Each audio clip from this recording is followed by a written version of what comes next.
So yesterday we reviewed stories about the foundation of Rome, the traditions that the Romans told themselves about the foundation of their city. And we ended the lecture with a brief look ahead into the period that is known by historians as the Regal period. That is the period when kings ruled Rome, which is traditionally said to have run from the year 753 BC to the year 509 BC.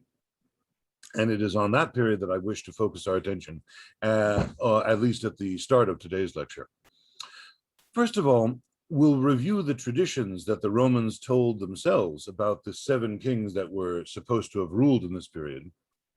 And then we will recap in a little more detail an issue that we raised briefly at the end of the last lecture, namely the nature of the sources for this regal period, particularly the sources that were available to our sources. That is, what ancient sources were available to our main author, Livy, who was writing about this early period. And then we'll note something of the general characteristics of Roman kingship as it is handed down in these traditions. And finally, we will turn our attention to the more heated question of what the historicity is of these stories. How reliable are these traditions? What do modern scholars say about these stories? And then we'll also include some remarks there on the troubled waters of the issue of Etruscan Rome, raising once more that thorny question of whether the Etruscans conquered and controlled Rome or whether it was just simply more of a cultural influence there. And then we'll move on to some other topics too. So just to say at the outset, all of our sources are unanimous that Rome was initially ruled by kings. They numbered those kings as 7, the first one being Romulus. Romulus was, as we saw, the founder of Rome. He also became its first king. He helped consolidate the city in various ways. He initiated wars with the immediate neighbors of the Romans, particularly the people known as the Sabines, whom he invites to a party in Rome. And then in a very particularly kind of colorful incident, he robs them of all of their women in an event known as the rape of the Sabine women, because it seemed to him that there was a dearth of females in his fledgling state.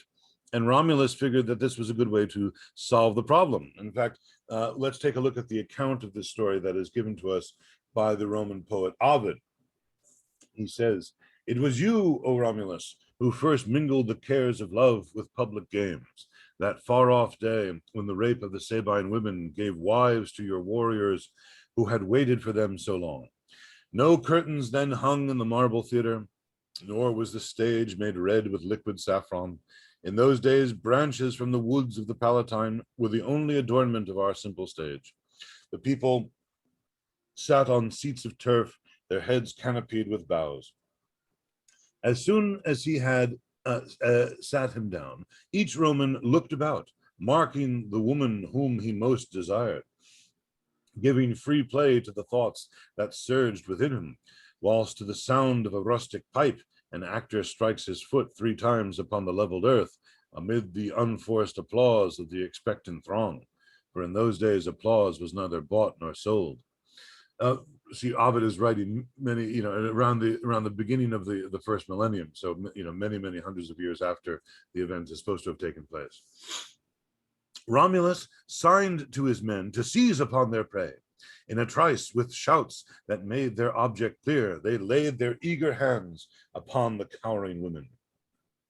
Even as the weak and timid doves flee before an eagle, even as a young lamb quails at the sight of a wolf, so shuddered the Sabine women when they beheld these fierce warriors making towards them.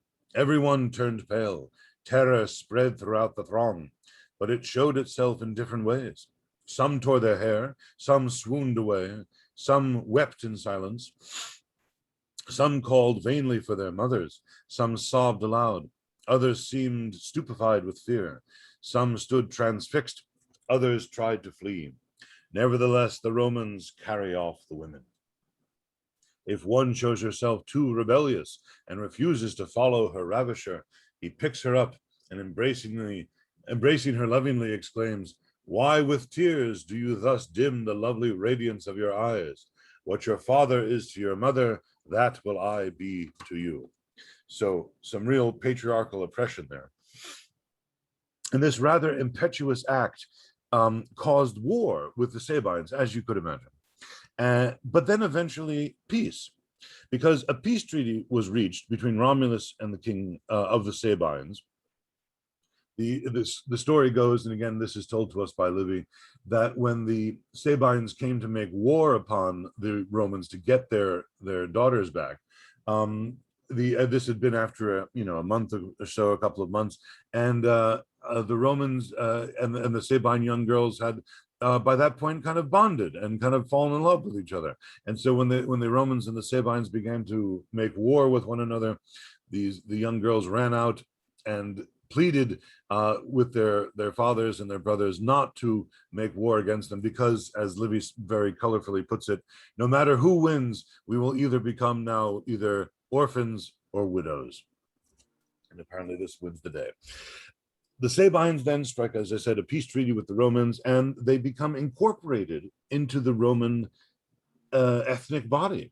And this is a very interesting thing. This is something I've talked about yesterday, that the ethnic is almost really even the wrong word here, because there's really from the very beginning this idea of kind of melding basic people from all over the place into Rome. And this tradition is part of that. This tradition, obviously, this is a ridiculous story. I'm sure it never happened, but it must reflect something of a kind of tradition from the very foundation of Rome, that there was some sort of meld between Romans themselves, who founded the town from Alba Longa, and the locals, the Sabines, who were then, who showed up, who made war against this fledgling state, but then somehow or another were made into allies and then intermarried with the Romans. Obviously, that must be the historical kernel of the story. Romulus, for his part, I don't want to go too far afield, because there's lots of colorful stories one can tell. Just to kind of recap his career, he dies ultimately after a long career of making war against his neighbors, and he becomes a god. He becomes the god Quirinus. He ascends into heaven and enters the pantheon of Roman gods as kind of the founder of the Roman people. Oftentimes you will see in later Roman sources that the Romans are called Quirites. This is another epithet for them, basically, meaning those who are descended from Quirinus. Well, the second king in our traditional line of kings is a man named Numa Pompilius. There's a name for your firstborn. Numa Pompilius is presented to us as having essentially created all of Rome's religious institutions. He founds a whole variety of major cults and colleges of priests who are very powerful and prominent in later Roman society. Chief among these priests, and we will be hearing a lot about these particular men, are the pontificates, the pontiffs, who are the chief college of pagan priests in ancient Rome. Of course, the name is a very colorful name. The word pontus in Latin means bridge, and whenever you see fex at the end of a Latin word, it means one who makes something. So a pontifex is literally somebody who makes a bridge or builds a bridge, clearly between gods and men here. I won't bore you with all the details, but there are other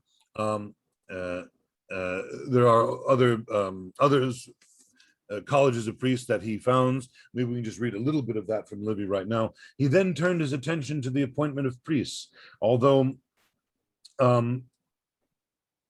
it must be a typo, although he performed very many priestly duties himself, especially those which now belong to the Flamen Dialis, that would be the priest of Jupiter.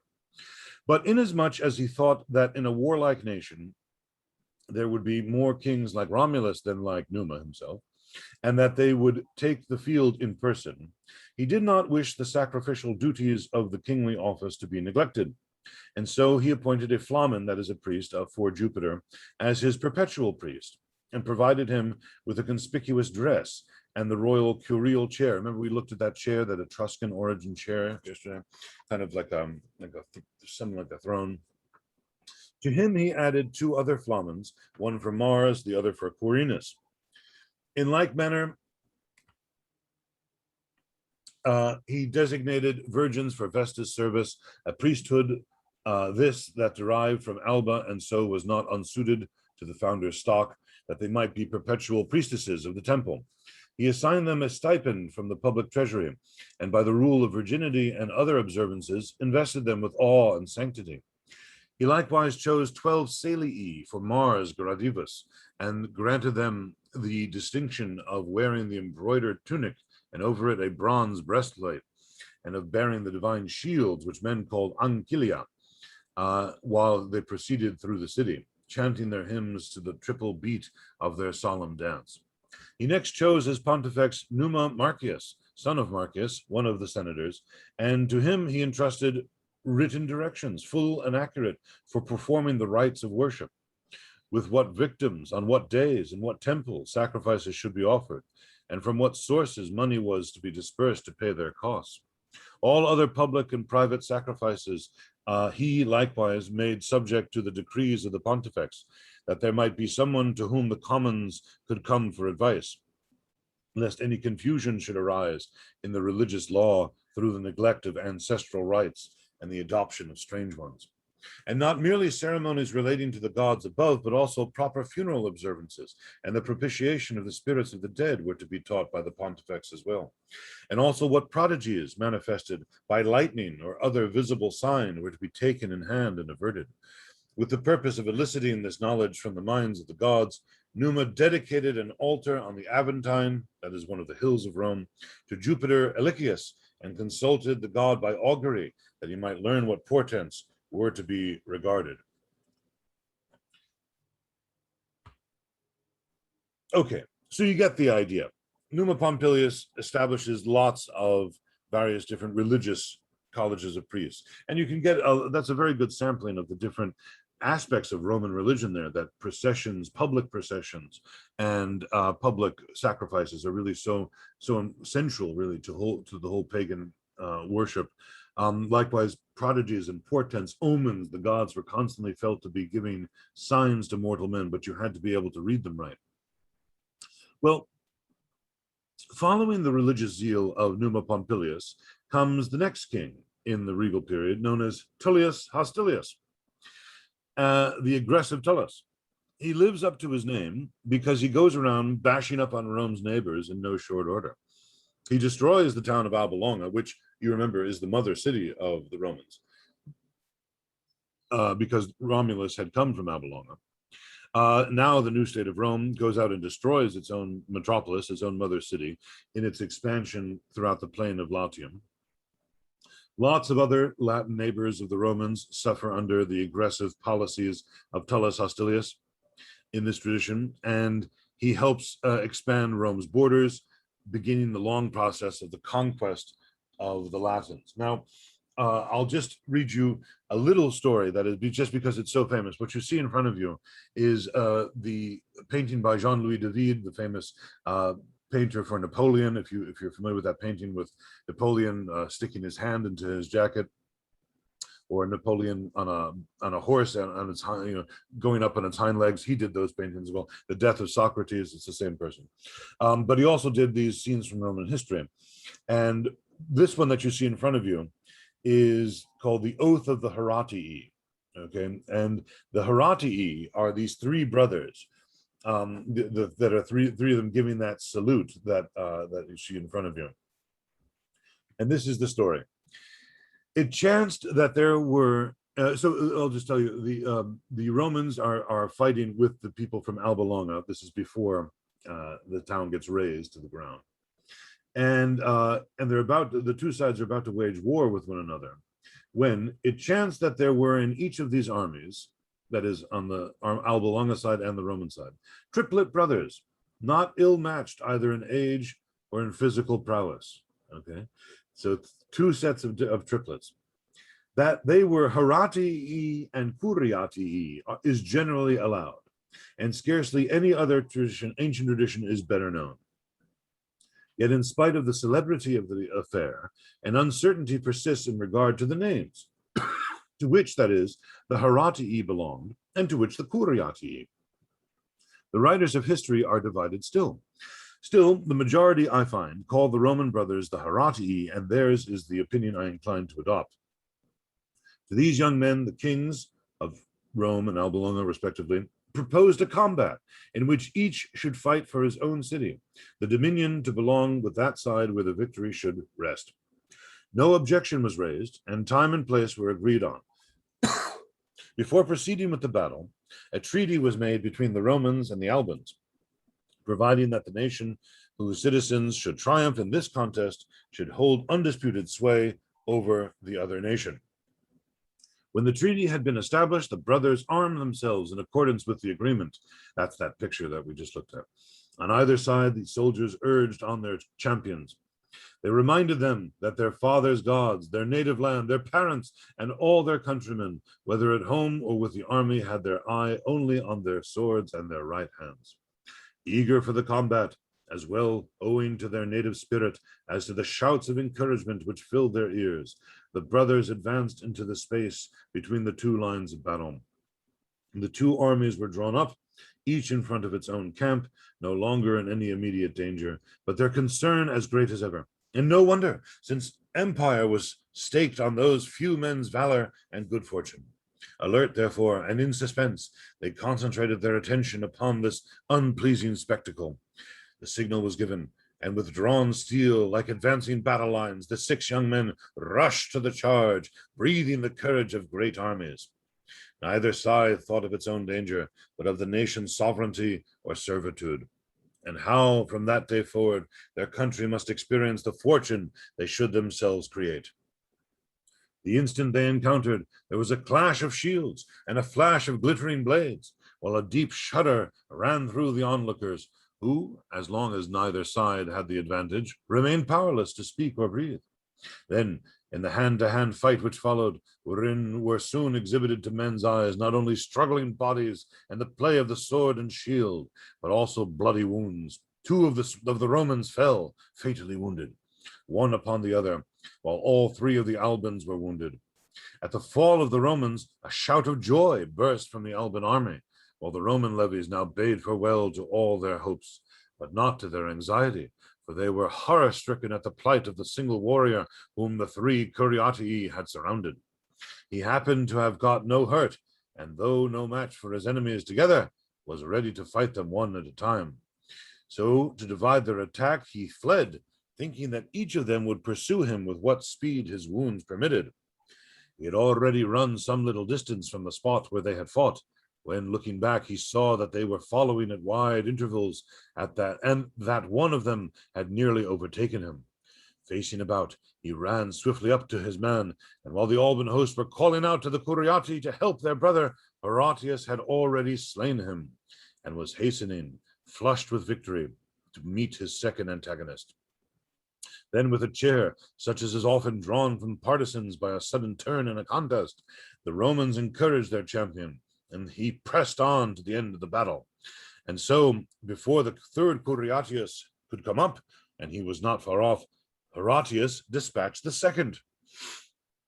They were now on even terms, 1 soldier surviving on each side, but in hope and vigor they were far from equal. The one, unscathed and elated by his double victory, was eager for a 3rd encounter. The other dragged himself along, faint from his wounds and exhausted with running. He thought how his brothers had been slaughtered before him, and was a beaten man when he faced his triumphant foe. What followed was no combat. The Romans cried exultantly, 2 victims I have given to the shades of my brothers. The 3rd I will offer up to the cause of this war, that Roman may rule Alban. His adversary could barely hold up his shield.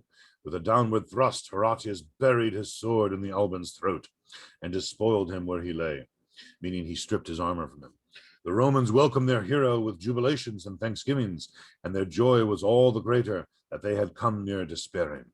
The burial of their dead then claimed the attention of the 2 armies, with widely different feelings, since one nation was exalted with imperial power, and the other made subject to a foreign sway.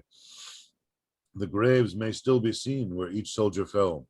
2 Roman graves in one spot near Alba, those of the 3 Albans towards Rome, but separated just as they had fought. So that is really rousing stuff. You can see Livy is just a great author. And to me, I could just read him all day.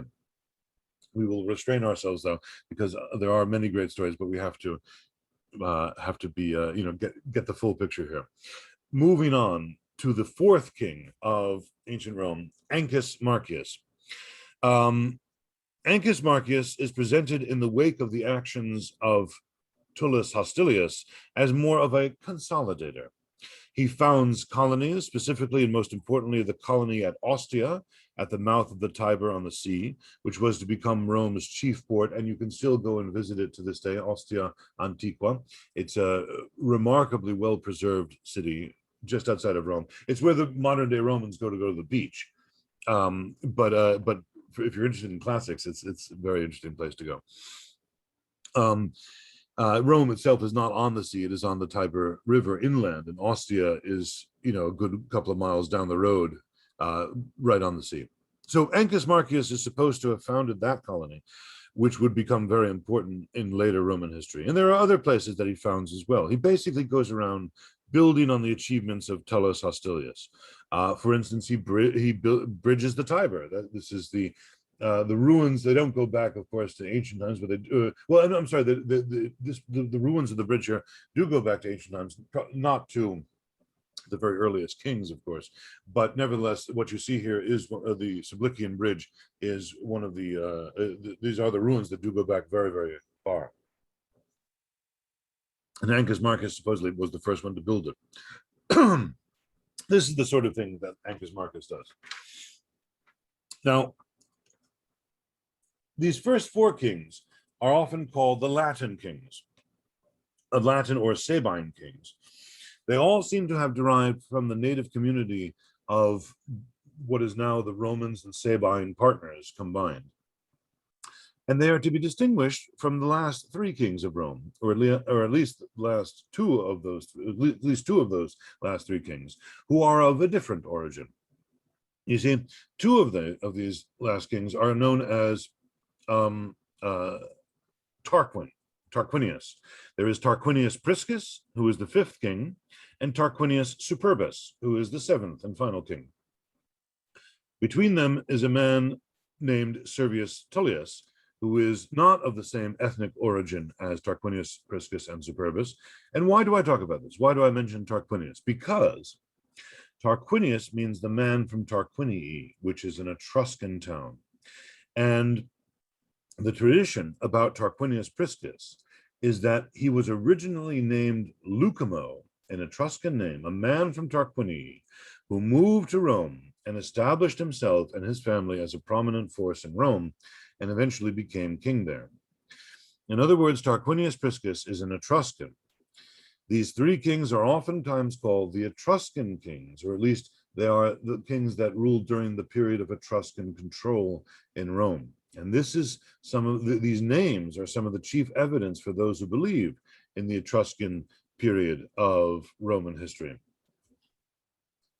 Now, it must be said that the ancients themselves show considerable confusion over the traditions of Tarquinius Priscus and Tarquinius Superbus. Tarquinius Priscus just means the first Tarquin, the prior Tarquin.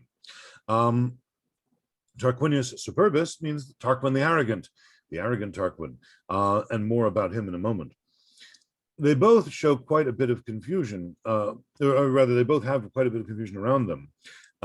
In some cases, these two kings rather do much of the same sort of thing. Basically, they do a lot of building, they construct things.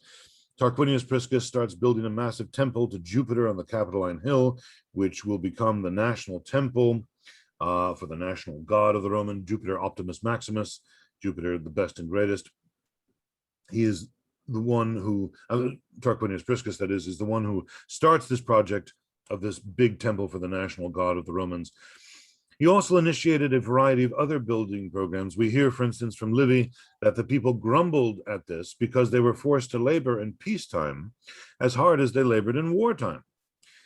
Tarquinius Priscus, whatever the shadowy details are of his reign, basically is presented as a more sophisticated sort of king, a king involved more in the construction and consolidation of the city of Rome than others before him.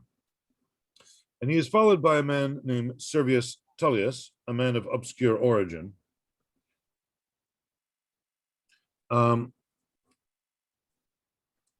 who his very name actually. Oh, I'm sorry. Let me just mention before that that the one of the things that Tarquinius Priscus, I'm sorry, uh, that the man who comes after him is said to have built is this cloaca maxima, that is this massive sewer essentially that lies at the center of Rome. It was built because of because they drained the swamp that would become the Forum.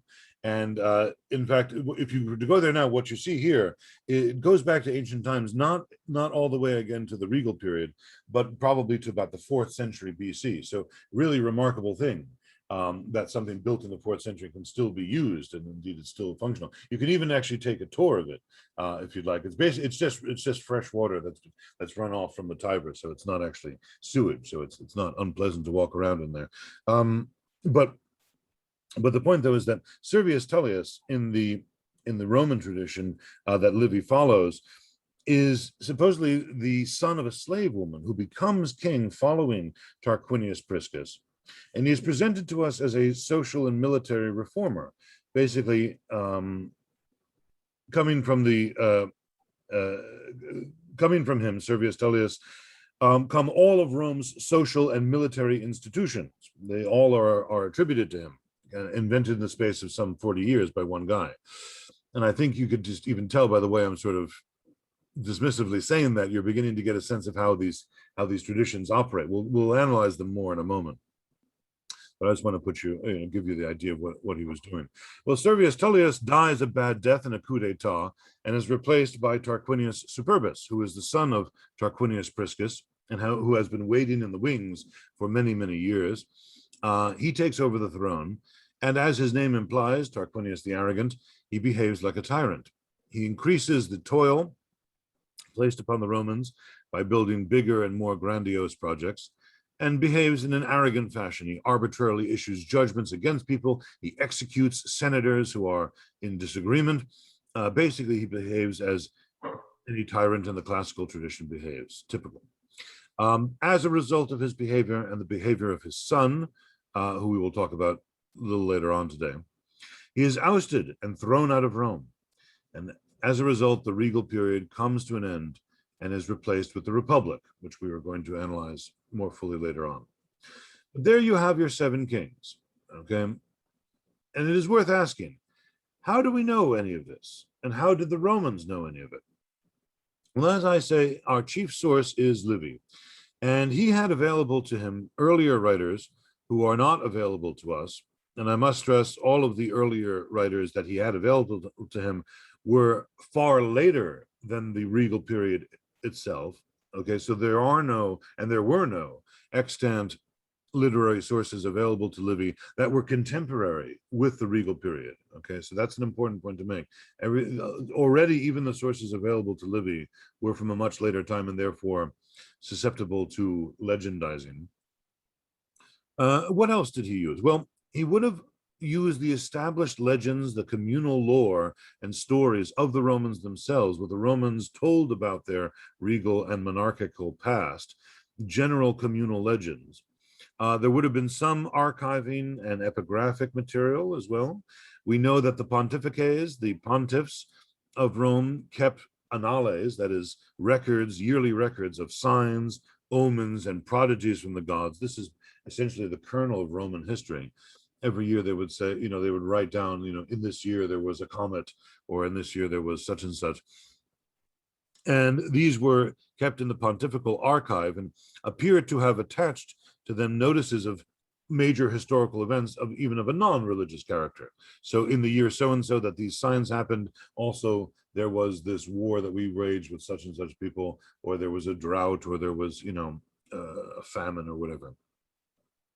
So as a result, it is possible that Livy would have had access to those pontifical archives, and they might have contained some knowledge that he could draw from. How far they went, what they were like, we have none of that. And how reliable they were, that of course is a different issue altogether as well. There may also have been some, as I say, epigraphic materials, inscriptions that Livy may have looked at. The quantity and value of these, again, are hard to assess because we don't have much of them ourselves. We have a little stone, a scrap of pottery as well, with some inscription on it. But how extensive, detailed, and informative this may have been for Livy, that's really an open question. And the final source that Livy would have had available to him would have been the family histories. Okay, so the histories of individuals in aristocratic houses in Rome who, as you will see, revered their ancestors. Livy could have discussed the family histories with these individuals of his day and perhaps gotten information about the distant past. Again, the quality of this information we cannot check. Unlike Livy, though, we have available to us the material of archaeology, as well as comparative data from other early so-called archaic societies that allow us to at least see how typical or atypical the Roman kings were in relation to how we know other early societies and their kingships were. So you put it all together, we can at least check out these stories, and we can do some comparative analysis. And that is what we're going to do right now. We're going to see how scholars assess the historicity, the truth or lack of truth in some of these tales. But before I do that, there are some general characteristics of Roman kingship that are clear from these traditions that we should note. And they're interesting, and we will see them again in the future. They will rear themselves in various shapes in the future of our course. First of all, the kings of Rome are not a family tree. It is not a dynasty that passed on from father to son. Kingship is not a hereditary quality in Rome. What happens is that at the end of a king's reign, a council of noblemen, whom the Romans called senatores, or elders, basically senators, they would come together and choose one from among their number. Then an election took place, and the new king was ratified by a vote of the people. If this process went on for a long period, a man named an interrex, rex simply means king in Latin, and inter means between, so the interrex means a man between the king, just an example of how supremely logical and structured the Latin language is. And he would come forward and help to organize the elections, and he would take the nominations to choose the next king. And that is an important point. The kingship of ancient Rome was not a hereditary institution. It was one that was rather passed around among a land-owning aristocracy. Finally, the kings themselves, like most ancient kings, seem to have held authority over three main areas. They were, first of all, the chief military leaders of the state. In times of war, they were the ones who led the army, made treaties, and decided on tactics and strategies and all of that. Secondly, they were also the chief judicial bodies of the state. They were the ones who issued judgments. In the case of the likes of Tarquinius, they were arbitrary and tyrannical judgments, but nevertheless, the kings are basically the font of all law at this stage. And then third and finally, they are the chief bridge between humans and gods. They are the chief religious authorities over the state. The military, judicial, and religious branches of society are all controlled by the kings. And this is absolutely in harmony with what we know about other archaic societies. If you studied ancient Greek history after the Bronze Age, this is very much what one sees in all the kind of nascent polis, the nascent city-states around Greece, and in many other societies as well, at this point in their development. Now, the more thorny question is, how true are these tales? Well, save for the most extreme skeptic, there are no mainstream scholars who doubt the overall veracity of the regal period. There are no scholars, that is, who doubt that the period of the kings actually took place. The reason for this is that, in the first place, the Roman authors themselves are absolutely unanimous that they were ruled by kings. Okay, and this goes well into the all throughout Roman history, all later Roman writers, Tacitus and all the rest of them, all are unanimous with saying that from the beginning, Rome was ruled by kings. Nobody ever says we were always a republic. Secondly, our earliest Latin stone inscription, which is to be found in the Roman Forum, it can still be seen to this day. It is known as the lapis niger, or the black stone. This, our earliest extant stone inscription in Latin, written in kind of quasi-Greek letters, but nevertheless in an early form of the Latin language, called the Blackstone, and which dates to about the 6th century BC. It is fragmentary. We can't actually read what it's all about. It might as well be a recipe for scrambled eggs, but for all we know. But if it is the recipe for a king's scrambled eggs, because there is the word reci on it, okay, which is the archaic dative case. If you studied Latin, you would know it as regi. It is for the king, okay, for the king. And so, in other words, the word king is right there on it. And that is very interesting.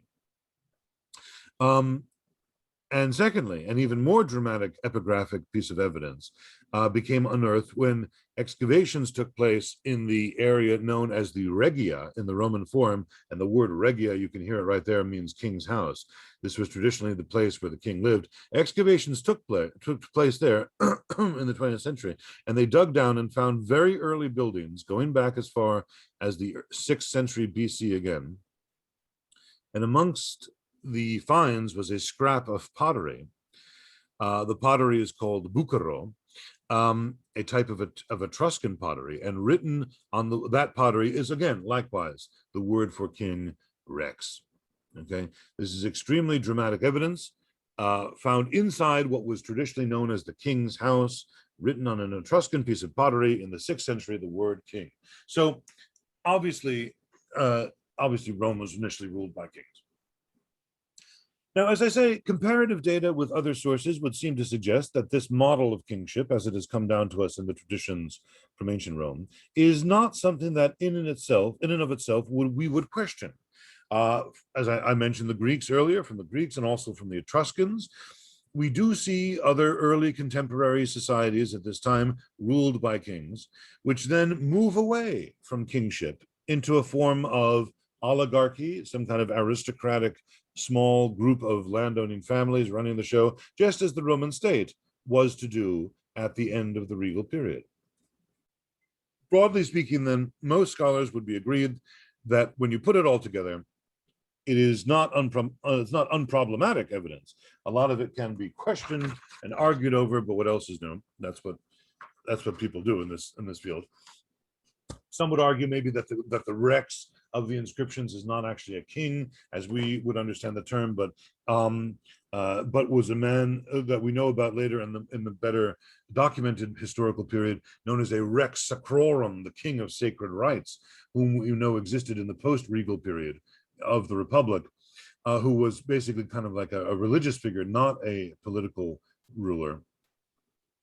But nevertheless, even though some people would try to make that case, there certainly was, most would agree, a monarchical regal period of Roman history. It is the details that are problematic. Were there 7 kings, for instance? Well, the fact that the number of kings of Rome is 7 is itself worrisome. We talked a little bit about this yesterday. 7 is just one of those magical numbers in the Mediterranean cultures throughout ancient times. 7 and 3 have special significance. 7 kings, it seems a bit too neat. Especially considering the fact that the regal period stretches by tradition from 753 BC to 509 BC. That's 245 years. 7 kings ruling over 245 years produces an average of 35 years per king.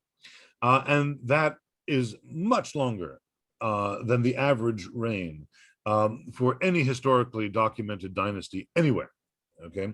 Even for some of the most stable dynasties that exist, such as the dynasty that is still in control in England. Nevertheless, 35 years is still exceptionally long. That is cause for concern, and scholars looking at the fact that at this fact come to one of 2 conclusions that are eminently logical. Either there were more kings who have dropped out of the picture to reach the number 7, kind of like what they did with the hills of Rome, or there were 7 kings, but the regal period is shorter. So those are essentially the 2 different logical alternatives. They would say it was not 245 years. Both sides have been argued and can be argued cogently. We'll put that issue to the side, though. Secondly, looking at the kings themselves, we're still dealing with the question of veracity. The stories surrounding the kings read more like moral tales. And here's a nice word for you: etiological tales. Okay, that is, tales that describe origins of things. Etiological. They read much more like etiological or moral tales than they do like actual historical events. For example, the story of Servius Tullius's removal from power goes something like this.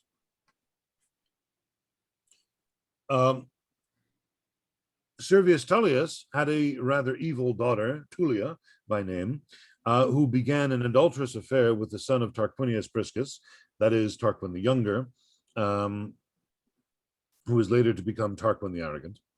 And this villainous couple then murdered Servius and seized power for themselves. Now, the purpose of the story as Livy tells it is as much didactic as anything else. It is a model of bad behavior. Clearly, for the Romans, to kill one's father was literally the worst possible thing that one could ever do in Roman history, in Roman society. In fact, the punishment for killing of one's father, prescribed by Roman law, if you can believe this or not, was to be tied up. A parricide would be tied up in a sack with a rooster, a snake, and a monkey. And that combination, with that menagerie, would then be tossed into the Tiber River.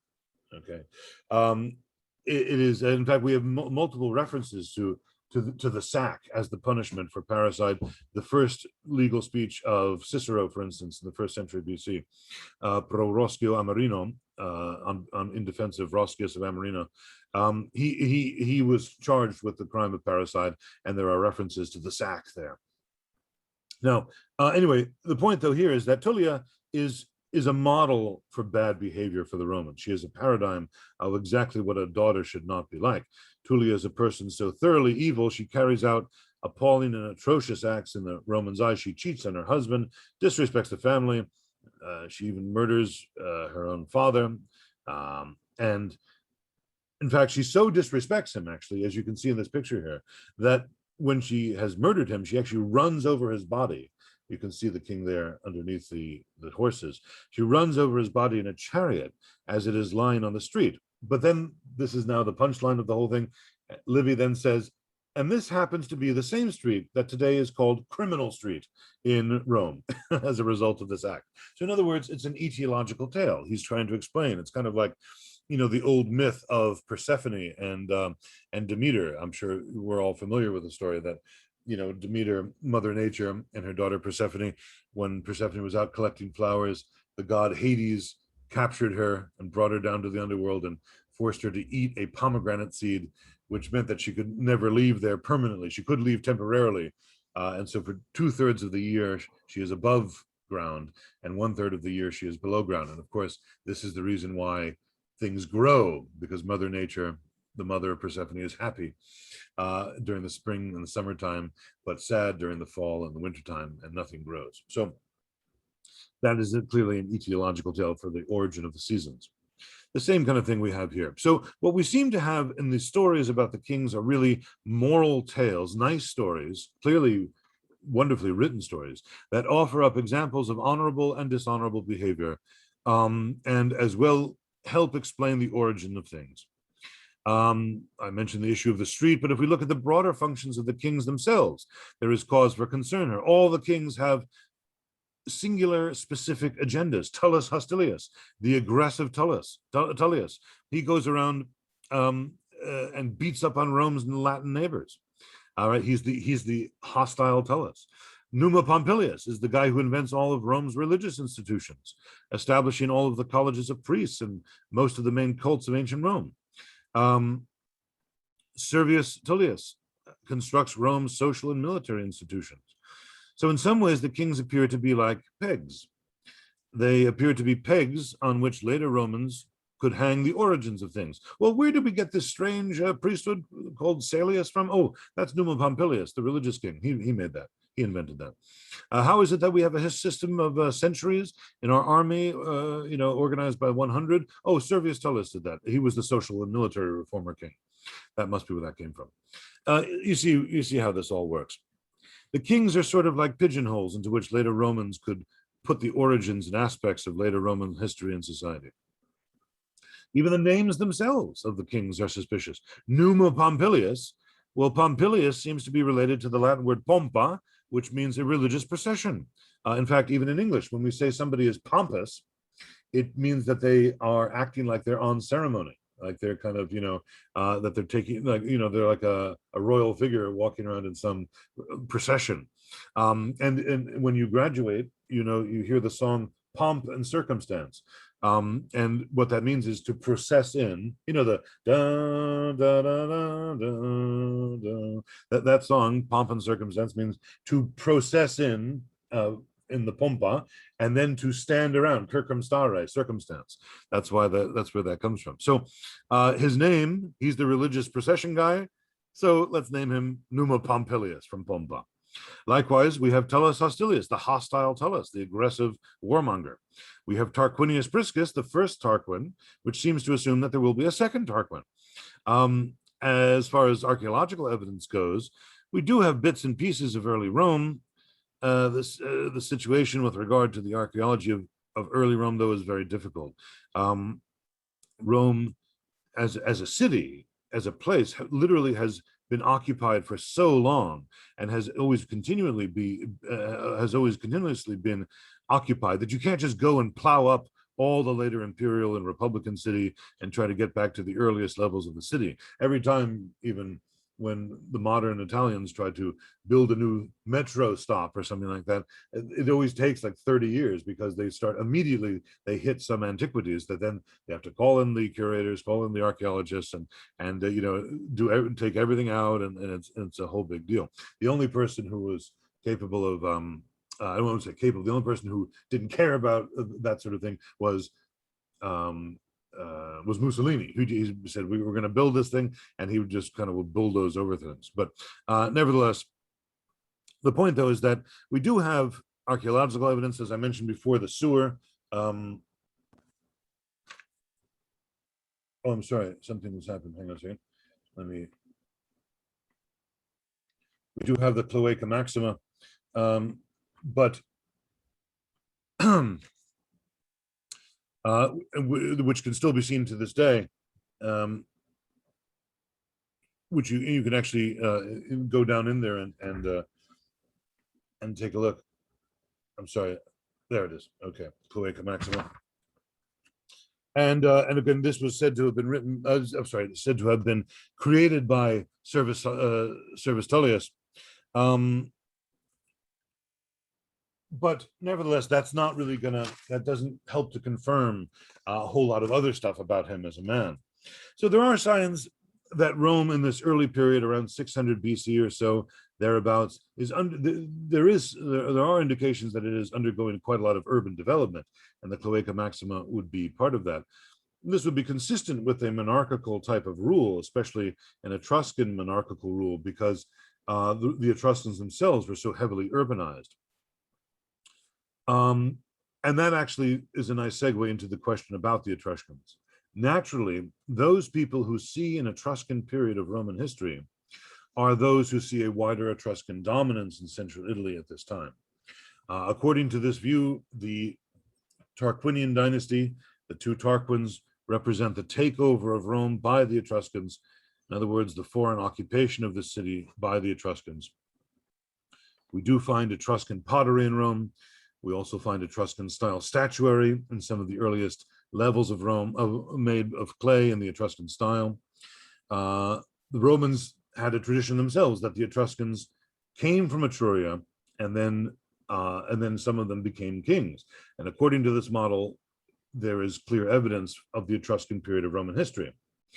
That is for those who believe in the Etruscan period of dominance over Rome. I mentioned the wider Etruscan control of Italy in our last class. This has been called into question in the last 25 years or so, and if that has been called into question, then the Etruscan period of Rome must be called into question. What precisely is the nature of the control of the Tarquins over Rome? The tradition that Livy tells us is clear that Tarquinius Priscus, formerly called Lucamo, came from the town of Tarquinii, but came with his wife. He did not come with an army, that is. He came with his wife. and he moved into the community of Rome and made himself a man of importance by his wealth and also by his charm and perhaps aggressive canvassing for his own position. And eventually he became king through the process of his own election in the way that I outlined before. Now, this would seem to be more in line with what we know generally about archaic societies, in which aristocratic individuals move freely between communities with relative degrees of freedom. Think about our own elite. They're very hard to pin down. They mix with the elites of the rest of the world. They're here in one city, then they can very easily pick up and move to another and take their wealth with them. So the connections between aristocrats in these early societies, the personal connection between them, seems to have been more important than their individual citizenship, in other words. On the model of the looser Etruscan control of Rome, where we're speaking more about cultural influence as opposed to dominance, what we have is evidence in the archaeology for Etruscan cultural influence in the city, definitely, and evidence that an Etruscan family did become dominant at some stage and was remembered as having become dominant, as is testified by Livy, but that we are not talking about the occupation of Rome by a foreign power. That's the difference in perspective. We're not talking about the Etruscans conquering the city of Rome. Rather, we're talking about an Etruscan family rising to prominence from the community of Rome, having come in from outside. Now, I'll just tell you that this view is when I spoke about this with Larissa Bonfante a number of years ago, who's one of the foremost Etruscan specialists in the world. She did not buy it. She still believes in the Etruscan dominance of ancient Rome. So during the late Regal period. So I tend to find Tim Cornell's arguments actually much more compelling, and that's the side I lean to. To what degree it has become widely accepted, it's not really clear. But there is a case to be made on both sides. Well, anyway, so much for the Regal period and the stories of the kings. Much of what I have told you is hotly debated. I've tried to outline at least the main thrusts of the scholarly debates that are ongoing about the subject. Fundamentally, the issue of what you believe or don't believe about this period boils down to a simple question. How much do you believe the written sources? Some scholars like to believe that the written sources are certainly legendary and do not tell the straightforward historical fact. But I would like to say that they must reflect something of a historical past. They must reflect some communal memory of these kings and their reigns. It is a matter of degree how much you are going to accept. Some scholars say all the legends are complete nonsense and have nothing to do with history. That is an extreme view, and they would say that we should only look at the archaeology. Forget the written legends. Nice though they be, they're not historical. But I think that is an extreme view and certainly not the majority one. It is really a matter of degree, and one has to orient oneself on a spectrum of opinion. And you have to do that by reading lots of Livy and lots of modern scholarship on the subject, which I encourage you all to do. So now then what I would like to do is to look at the society as far as we can reconstruct it of this earliest period of Roman history. What was regal society like? And if you are following along in the notes, which I hope you are, that is now the second section. So having looked at the traditions concerning the kings and also examining this hotly debated question of how believable and historical those traditional stories are about the kings, and I leave that final decision of that difficult issue to you individually, I want to now move on to examine the shape of this early Roman society. There are many features of later Roman society that the Romans themselves considered to be very, very old, ancient, and which most scholars would accept were very old and may go back to this early phase of Roman history, that is the regal period. And that is what I want to focus on right now. I want to first look at all the general shape of Roman society during this time, which we will see was typically archaic. That is to say, typical for a period of about 600 BC to 500 BC. And then we will look at some of the peculiar aspects of Roman society that were really unique in many ways to the Romans themselves. And then we will look at the broad shape of politics as it seems to have been played out at this early period. And we will then conclude this section by taking an example, the so-called Servian constitution or Servian reforms, which we will see were used to show the kinds of, which we will use to show the kind of difficulties that exist in interpreting the data as we have it for this early period of Roman society. Okay, well, I mentioned just a moment ago that the regal society of Rome was typically archaic. And what I mean by that is that it was dominated by aristocratic landowners. There seems to have been, from the start, a division between Roman society between free and slave. Okay, this was the starkest division. And now it seems that the Romans were a slaving society from very early on, as were most societies, as we will see when we come to look at the depressing question of slavery in ancient Rome. It is an unfortunate case that most societies in human history, at some point in their history, have been slaving societies. And of course, slavery still exists in many parts of the world to this day. The slaves in this early period of ancient Rome don't seem to have been particularly numerous. And there certainly was no racial component to slavery in ancient Rome, usually the way that it worked throughout most of history. And in fact, sometimes even still to this day, is that slavery usually meant a person had been captured in war and then were made to be slave by the victorious side. The slaves in this period, as I say, don't seem to be particularly numerous, but there was a division between freeborn and slave. That certainly seems to be the most starkest contrast in the social hierarchy, the most basic division that seems to have existed at this early time.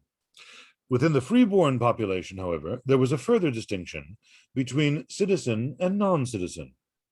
And of course, throughout this entire course, whenever I say citizen, I will be referring to the adult male population of Rome who are fully enfranchised, allowed to vote, and to take part in the political process, and also its various judicial and legal rights that non-citizens did not possess. The citizen body of ancient Rome was always a restricted body of all male citizens. Excluded were all women, slaves, and any foreigners who had come to Rome and were not members of the citizen body. These would be, we might call them resident aliens or something like that. Well, this citizen body appears from earliest times to have been divided into units called tribes. Again, this terminology is quite different. Difficult. I certainly am not referring to the tribal societies that we talked about yesterday when we looked at pre-Roman Italy, those non-urbanized tribal societies like the Samnites in central Italy. These units, rather, are called tribes because the Latin word tribus is the word that is used by our sources to describe them. Now, the word tribus, if you have studied Latin at any point in your life, you know, sounds a lot like and seems to be derived from the word three. It appears to mean by threes. And this would make sense since we hear that the Roman citizen body was initially divided into three units, these three tribal units, three units called tribes. These seem to have been voting units based for the constitution of a popular, used for the constitution of a popular assembly for the purposes of voting. They are called tribes, although this terminology is a bit confusing since we have looked at tribal societies. But again, that is not what I'm talking about here. When I talk about the citizen tribes or voting tribes, I'm talking about these divisions of citizens into voting units. And we'll be talking much more about that later. Well, anyway, there were three of these tribes from earliest times. One of the chief duties of citizenship, of course, that fell upon all citizens was military service. If you had privileges as a citizen, then you also had obligations. And among those obligations in all archaic societies, high up on the list is military service. If the call to arms comes, you collected your own equipment because you were not supplied by the state. You had to bring your own stuff and then show up on the appointed date, enroll in the army, and go off and fight whoever it is that Rome is fighting. If you happen to be a citizen under the reign of Tullus Hostilius, then it seems that you spend quite a lot of your summertime in the fields beating up on Rome's neighbors. Well, it seems that the Romans at this early stage in their history fought in the formation known as a phalanx. This is a Greek style of fighting where men would be tightly packed together with being heavily armored Okay, they would have large round shields and protecting themselves in ranks, in rows, and they would use their spears predominantly as the offensive weapon, kind of like shoving with one's shield and then stabbing from above with the spear. The idea of the phalanx is to advance upon one's enemy in a single mass and quite literally shove them off the field, and then once the opposing army breaks, that was really when most of the killing was done. There is a period of shoving, and then when the other line breaks, that's when you kill the people running away, basically. But much more on that when we look at Roman warfare and the Roman army, which we'll do a whole thing on. In other archaic societies, particularly those that are better documented, like those in Greece, it seems that the land-owning wealthy families dominated this early society. These families and all the common families as well were grouped into units that we call clans. Okay, now the Latin word for this would be gens, and the Latin plural is gentes, clans. Okay, so you would have these families, the individual families, that they would then be grouped together, usually by ties of marriage and so on, into larger units that we refer to as clans or gentes. These are very unclear units to us today. It is very hard to appreciate where this idea came from. We know that the clans were often organized around a particular religious tribe. It may have been a religious grouping at its core, but it is really hard to make out where this organization came from. So when we are talking about a clan, we are talking about a group of families who share a name and are identified as members of X or Y clan. But as I say, the origins of this clan system are obscure and its functions are obscure. But it seems that all Romans, the whole Roman citizen body, all of its members were members of some clan. Some of them were prominent, some of them were less prominent. Now, actually, since I mentioned the Roman name, it is worth bringing that into play right now, because the Roman name reflects the dominance of the clan system. And you're going to see a lot of, the more Roman history you read, the more Roman names you're going to encounter, and you need to understand how this works. So traditional name, the Roman aristocratic man would have three names, the so-called tria nomina. Okay. To take an example, let's just use one of the most hated men in all of Roman society. That would be Lucius Cornelius Sulla, who we will learn all about much later on. But that is a typical Roman name, Lucius Cornelius Sulla. The first name is everything takes its relationship according to the middle name. The middle one is the most important one. Okay, the middle name, in this case Cornelius, would be the name of his clan. Okay, that identifies you in the social, and that simply in Latin is called the nomen. Okay. That identifies you in the social cosmos. It locates you in the Roman hierarchical social order. The most important name of these is that middle one, the nomen. Okay, and then it is oftentimes referred to actually as the clan name. So in this case, Lucius Cornelius Sulla, Cornelius tells us that this person is a member of the Cornelian clan, and that is a very prominent clan. You know immediately upon hearing a name like that this is a person of importance. The name, it would be kind of like having the name, I don't know, Kennedy or Rockefeller or something like that. Thankfully, in America, we don't have too much of that sort of thing. But in Europe, certain names, people will, go, they get all in a tizzy over. Now, as I say, that's the most important one, and all the other names take their relationship from that name. So the one before it is simply called the praenomen, that is before the name, and that would be the first name of a person. This is the least important one in the Roman name. The praenomen was simply the first name. Only one's most intimate acquaintances, family members, and friends would get that. Would call you by that. There actually were very few of those names, and in fact, they were so few of them, I think only about 16 or 17 or so, that the Romans never actually even wrote them all out in full. They would always just simply abbreviate them. So if you see when you're reading Livy or something like that, L Titus or something like that, you know that L means Lucius. You know that T means Titus. You know that M means Marcus, and Q means Quintus, and so on. these are very, really unimaginative. The Romans never would have even countenanced for a moment just the ability to make up one's own name out of thin air the way we do nowadays, where people have all sorts of exotic names that their parents just sort of made up. The Romans would have never done that. And then lastly, the last name would be the cognomen, and that is the name at the very end, the third name. The cognomen would be the indication of a family name. Okay, so that would mean that Lucius Cornelius Sulla is the individual Lucius in the family of the Sulli and in the clan of the Cornelii. Okay, so that shows the family name that a person belongs to. Okay, originally these cognomina were actually nicknames, and the Romans seem to have been inveterate nicknamers.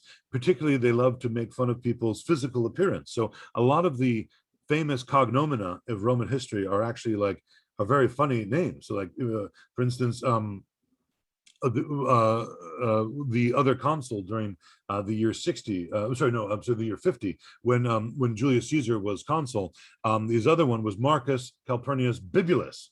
And Bibulus means drunk, somebody who was a drunkard. One of the most famous people in late Republican history is Marcus Porcius Cato. Obviously, Porcius must have meant that at some point in his family they were pig farmers. You see the name Calvus, which means bald, or Balbus, which means the stutterer. These are all they all would become very famous names in Roman history, but originally they started off as being physical insults. Obviously not very sensitive, these Romans were. It's even some of the most famous names. Brutus, the famous assassin of Julius Caesar, his family name, Brutus, the word Brutus means mentally incapacitated or retarded. And the reason why his family name they got that family name was because one of his ancestors feigned mental incapacity so as to get out of military duty. And they wound up getting that name. Well, anyway, maybe I'll just mention, since we don't want to leave it out, the fact, what about the girls? Girls actually did not have the same system of naming. So rather, what they would only have two names, and what they would get is the feminine version of their father's nomen. Okay, so let's take, for instance, let's take Lucius Cornelius Sulla. So his daughter's name would have been Cornelia, okay? Or Gaius Julius Caesar, his daughter's name was Julia, you see? Or again, to use our old friend Marcus Porcius Cato, his daughter Porcia. Very unfortunate for her. Now I know what you're asking. What if there were more than one girl? Then you would get a number. So if there was two Porcias, it would be Porcia Maior, Portia the elder, and Porcia Minor, Portia the younger. And then what if there were three? Then they would get the name Tertia at the end of it, Porcia Tertia, Porcia Quarta, Porcia Quinta, all the way on down the line. As I said, the Romans were very unimaginative in the way that they named their children. So, okay, I think you get the whole point. Anyone have any questions about that, by the way? Please do feel free to interject anything there. Well, one of the features of Roman society from this early period that was to live on throughout Roman history, and indeed after ancient Roman history, on up and through the Middle Ages, into the Renaissance, and indeed, one might even say into modern Italy in the Mafia, is a rather odd feature of Roman society named clientela, or clientship in Latin.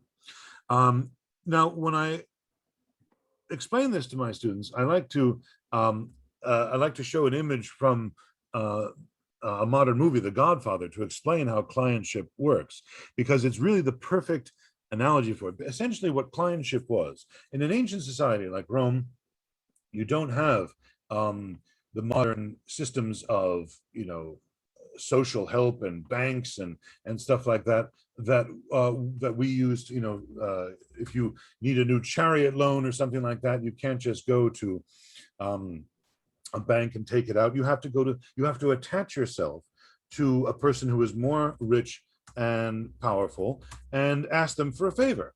And this was very commonly done.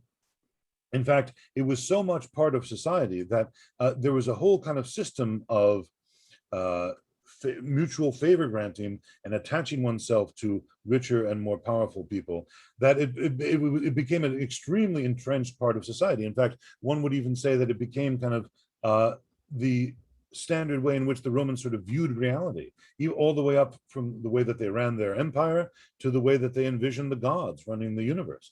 That is to say, you would go to your patronus, you would go to somebody who was very rich and powerful, and then you would ask them for a favor, whatever it might be that you needed, and then that you were placed under what became known as an obligatio. That is, an obligation you were bound to do if that person ever needed something in the future. So that might be if that person ran for office, you had to vote for them. And not only that, you had to make sure everybody in your household voted for them. If that person needed something, some other kind of favor, then you were bound to do it. So built into this system is the idea that you must have something to offer. The most abject and poor and kind of destitute in society wouldn't be the clients of anybody. And the system actually was multi-tiered, so that the patron of one person might himself be the client of another person. A whole kind of vast web of social interconnections that where people grant favors and then are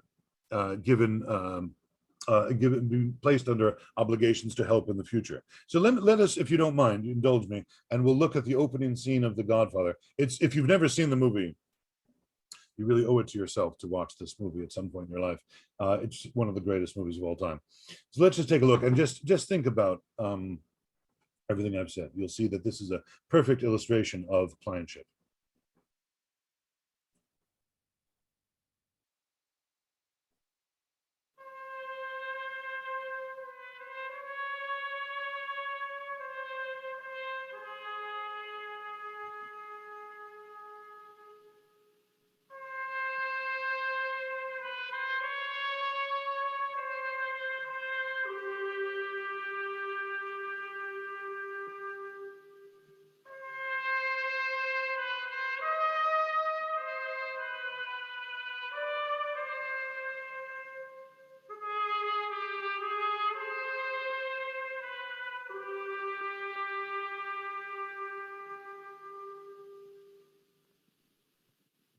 I believe in America.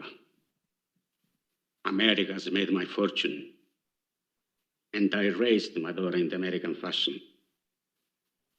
I gave her freedom, but I taught her never to dishonor her family. She found a boyfriend, and an Italian. She went to the movies with him. She stayed out late. I didn't protest. 2 months ago, he took her for a drive with another boyfriend.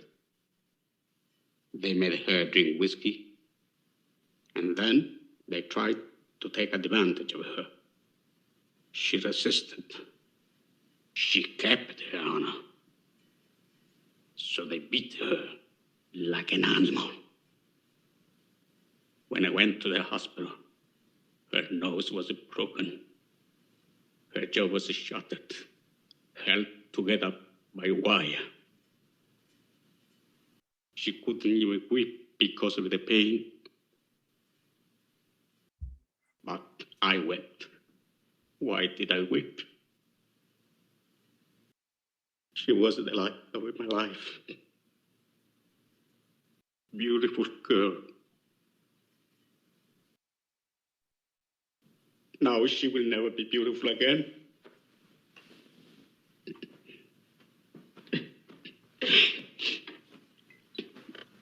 Sorry.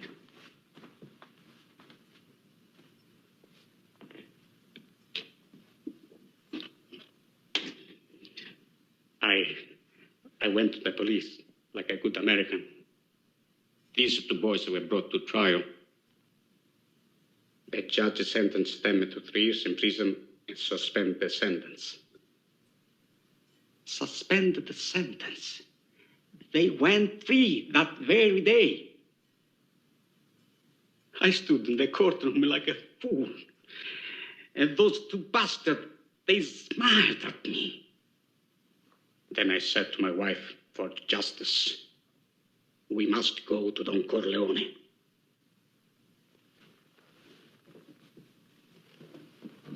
Why did you go to the police? Why didn't you come to me first? What do you want of me? Tell me anything. But do what I beg you to do. What is that?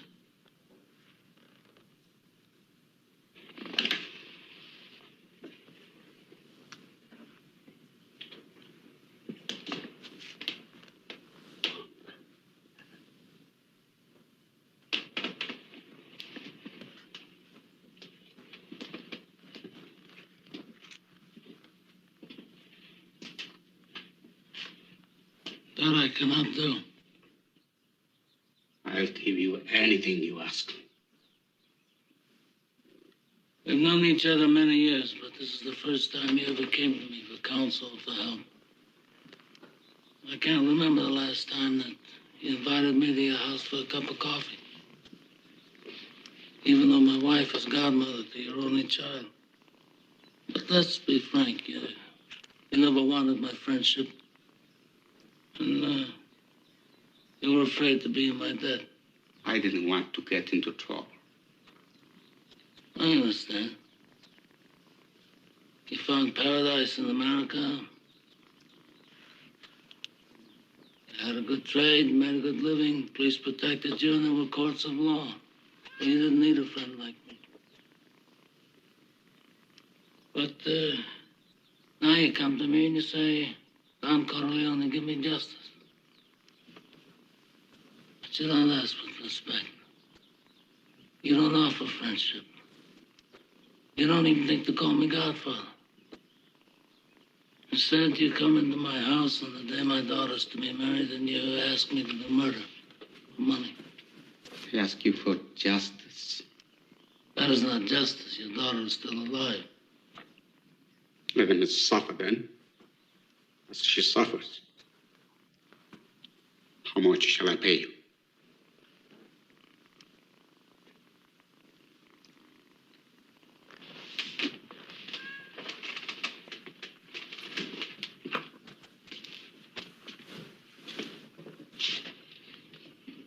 Buonasera. Buonasera. What have I ever done to make you treat me so disrespectfully? If you'd come to me in friendship, then the scum that ruined your daughter would be suffering this very day.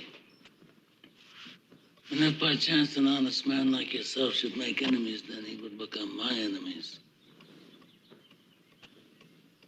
And then they would fear you.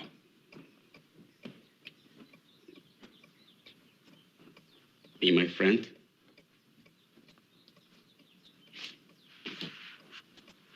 Godfather?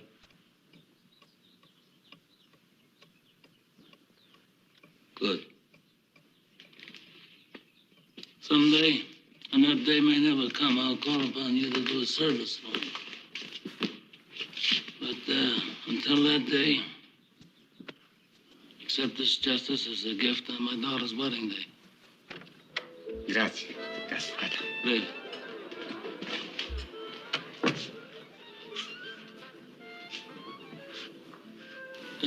Give this to Clemenza. I'm a reliable people that aren't going to be carried away. I mean, we're not murderers, in spite of what this undertaker says. Okay, my friends. Well, that's such an awesome scene. But now, of course, this is a criminal obligation. And I don't want to give you the impression that the ancient Rome was just some big mafia organization or something like that. Obviously not. But the essence of the relationship that you see expressed here in The Godfather is really what clientship is all about. Okay, and as I say, it really became so fundamental, to the whole way that the Romans viewed society and viewed the cosmos, in fact. And also, as I said, it is something that you can see right on up, the patronage in the Middle Ages and in the Renaissance. It is a major feature of Italian society. So the result of this is that it is a society. It is a relationship that of mutual favor granting that can be utilized that does provide at least some kind of societal cohesion, some kind of societal stability in which things can operate, that where the rich do in some ways benefit the poor, although not obviously out of simple charity, but out of self-interest.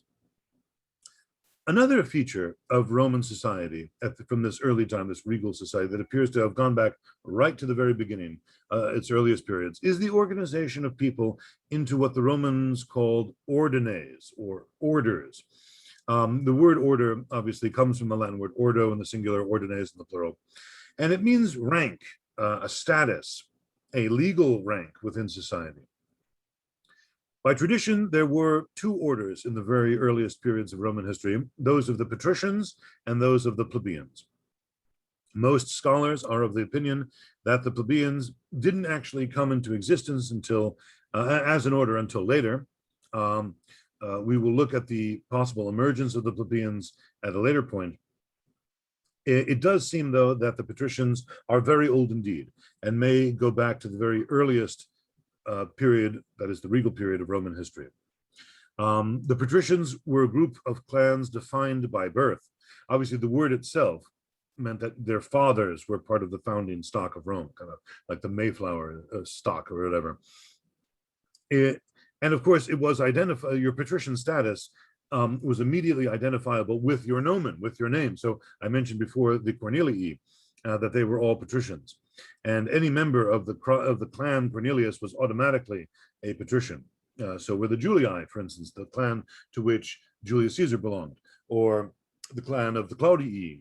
Claudius was a patrician name. So, and there were many other names, the Metellii and so on, that would automatically be recognized as patrician, and conversely, all other names would be recognized as non-patrician. And there would be a grouping together later on of those non-patrician families that came to be recognized as plebeian. The question of where the system of patricians came from is, as you won't be surprised to hear, hotly debated. Various theories have been advanced over the years, sometimes theories that reflect more the interests or inclinations of those advancing them than they do anything about the past. For instance, in the 19th century, when racial theories of superiority were popular, what did we have? Well, you found in people like Madison Grant, the patricians were obviously of decent Aryan, hardworking stock, and the slovenly plebeians were typical Mediterranean shiftless types. Of course, this is absolute nonsense. There's not a shred of evidence to support any racial distinction between the patricians and plebeians. Other views have been that the patricians were all the wealthy clans and the plebeians were everybody else, basically, the poor. That there was simply an economic division.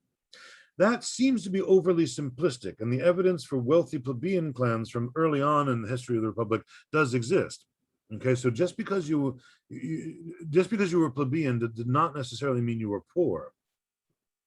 There were middle class, to use a totally anachronistic concept, but the people, plebeians.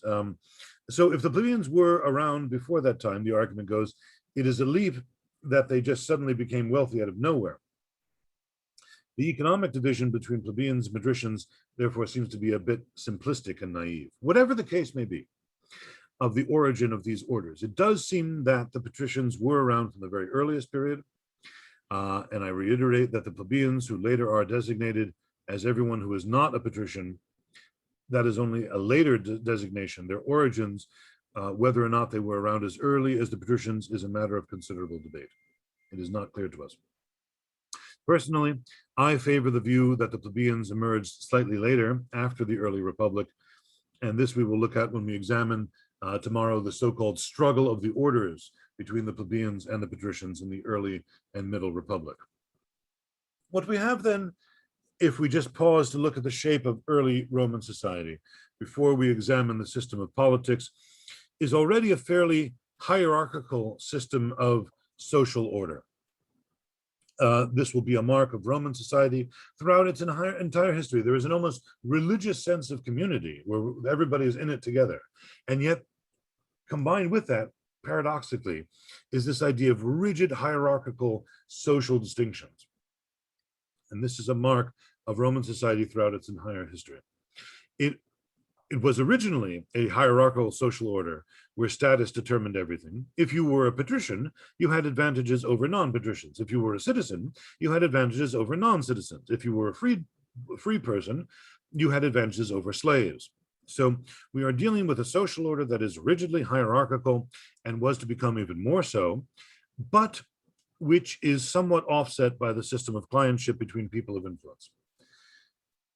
Looking then at the politics, though, of the regal period, what we see is that the kings were chosen from among the Senate body and were granted their powers by ratification through popular vote. The Senate at this early stage is also much disputed. Was it a standing body in the state, or was it an ad hoc advisory council to the king convened as needed? Did it meet regularly or only when it was called? It is most unclear to us as to whether the Senate was a regular standing body of the state. From its ranks were chosen the next candidates for the kingship, and the vote was taken by the people who were in a popular assembly known as the Comitia Curiata, which means the Curiate Assembly. This is because they were organized into 30 units called curiae, meaning a grouping, so far as we can tell. The Comitia Curiata is literally the meeting of the people in their curiae, and there were 30 of them, as I say, as seems to have been the case, 10 curiae per tribe. So 3 tribes, 10 curiae per tribe, you get 30 curiae. The tribes were then subdivided into 10 units called curiae, and when the vote came, it was taken by block, okay, B-L-O-C. Block voting, which is very odd. In other words, it was the curiae that voted, not the individuals. The individuals voted within that particular curia, and then that whole curia, depending on the majority of the members of it, voted one way or the other as one vote. And then it was the curial vote that was put forward. And that is why it is called the Curiate Assembly. The assembly organized the people voting in their units called curiae. As I say, the origins of this very odd form of voting are unclear, but apparently parallels for this do exist in Greece and in other archaic societies, even in some fairly rigid and monarchical societies, where you have popular assemblies that seem to have been a feature of these early archaic societies. So it is not surprising in that sense to find one in Rome, these Comitia Curiata, the earliest of the popular assemblies. Just to fast forward for a moment, when we will look at the Republic, we will see that 3 more popular assemblies came to be added to this list, but more of that later on. It is important to know at this point that the main function of the Curiate Assembly was to ratify the choice of king, and then to confer upon that king the power of command. And this is going to be one of the most important words, Latin words, that you will keep hearing again and again in Roman politics, and that is the word imperium. The people confer imperium, or the power of command, onto the king. We will be seeing a lot of more of this, so pay attention to this concept. Imperium is the quality of command. It allows the person who gets it, the person who has that imperium conferred upon him, has the ability to order other people around. It has a very military feel to this, to it. It comes ultimately from the Latin word imperare, which means to command. A general in Latin is called an imperator, a man who wields imperium, the power of command. But notice, though, that in the Roman tradition, it is the people who sanction and confer imperium. The people, the populus Romanus, convened into an official assembly, are the only ones who can confer the power of command on someone. That is the main function of this Curiate Assembly, to ratify the choice of king and to confer the power of command on that king. Now, as an aside, the word imperium obviously looks familiar to us. It means the power of command, and then it came to mean the area over which the Romans had the power of command over people. And so therefore it has come to mean empire as well. And that is why we have the word imperial when we talk about an empire. So it's a, that is a, I guess the real question is, where did the word empire come from with an E, since the Latin origin obviously is with an I, but I actually don't know that. Well, anyway, some of the difficulties of trying to sort out the social and political military details of this period are nicely illustrated by consideration of one of the most important reforms attributed to Servius Tullius, and that is the Constitution of the Servian Reforms. We saw before, when I was outlining the 7 kings of Rome, how the king Servius Tullius was credited in the tradition of Livy, that Livy reports, with inventing Rome's social and military system.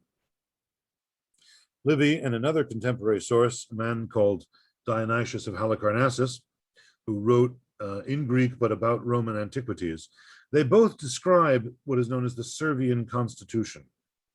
That is, they ascribe this constitution to Servius Tullius, the king who came between the 2 Tarquins. And what they say is as follows. They say that Servius Tullius came around and instituted a wide-ranging series of reforms. He disposed of the 3 original tribes of Roman people, which seem to be, or may have been, organized along ethnic lines. Maybe, we saw from the very earliest fledgling state of Rome that they had adopted many Sabines into their midst. Many scholars believe that the origin of the tribes, the division of these original units of Roman society from each other, might have been ethnic.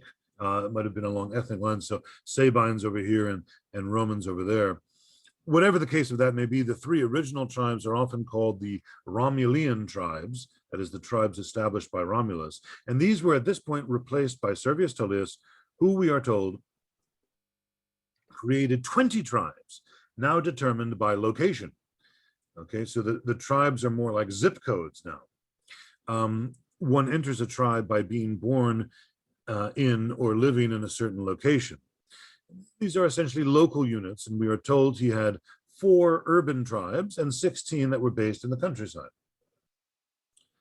Gives you an indication of just how small Rome was at this point. We are also told by Livy and Dionysius that Servius then instituted a system of classes based upon wealth.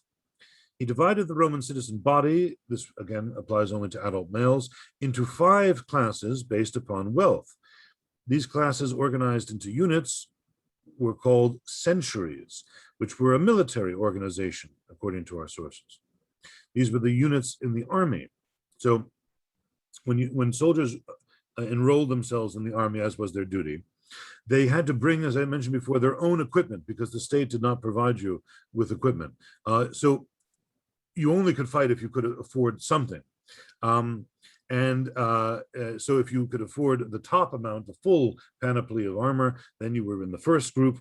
If you could, afford lesser amounts, say only the breastplate and the helmet, then you were in the second group, and so on, all the way on down. Where the last one would only be a sword or a spear or something like that. Obviously, you couldn't fight without a weapon. So these 5 different groupings of wealth were what had been used in the military.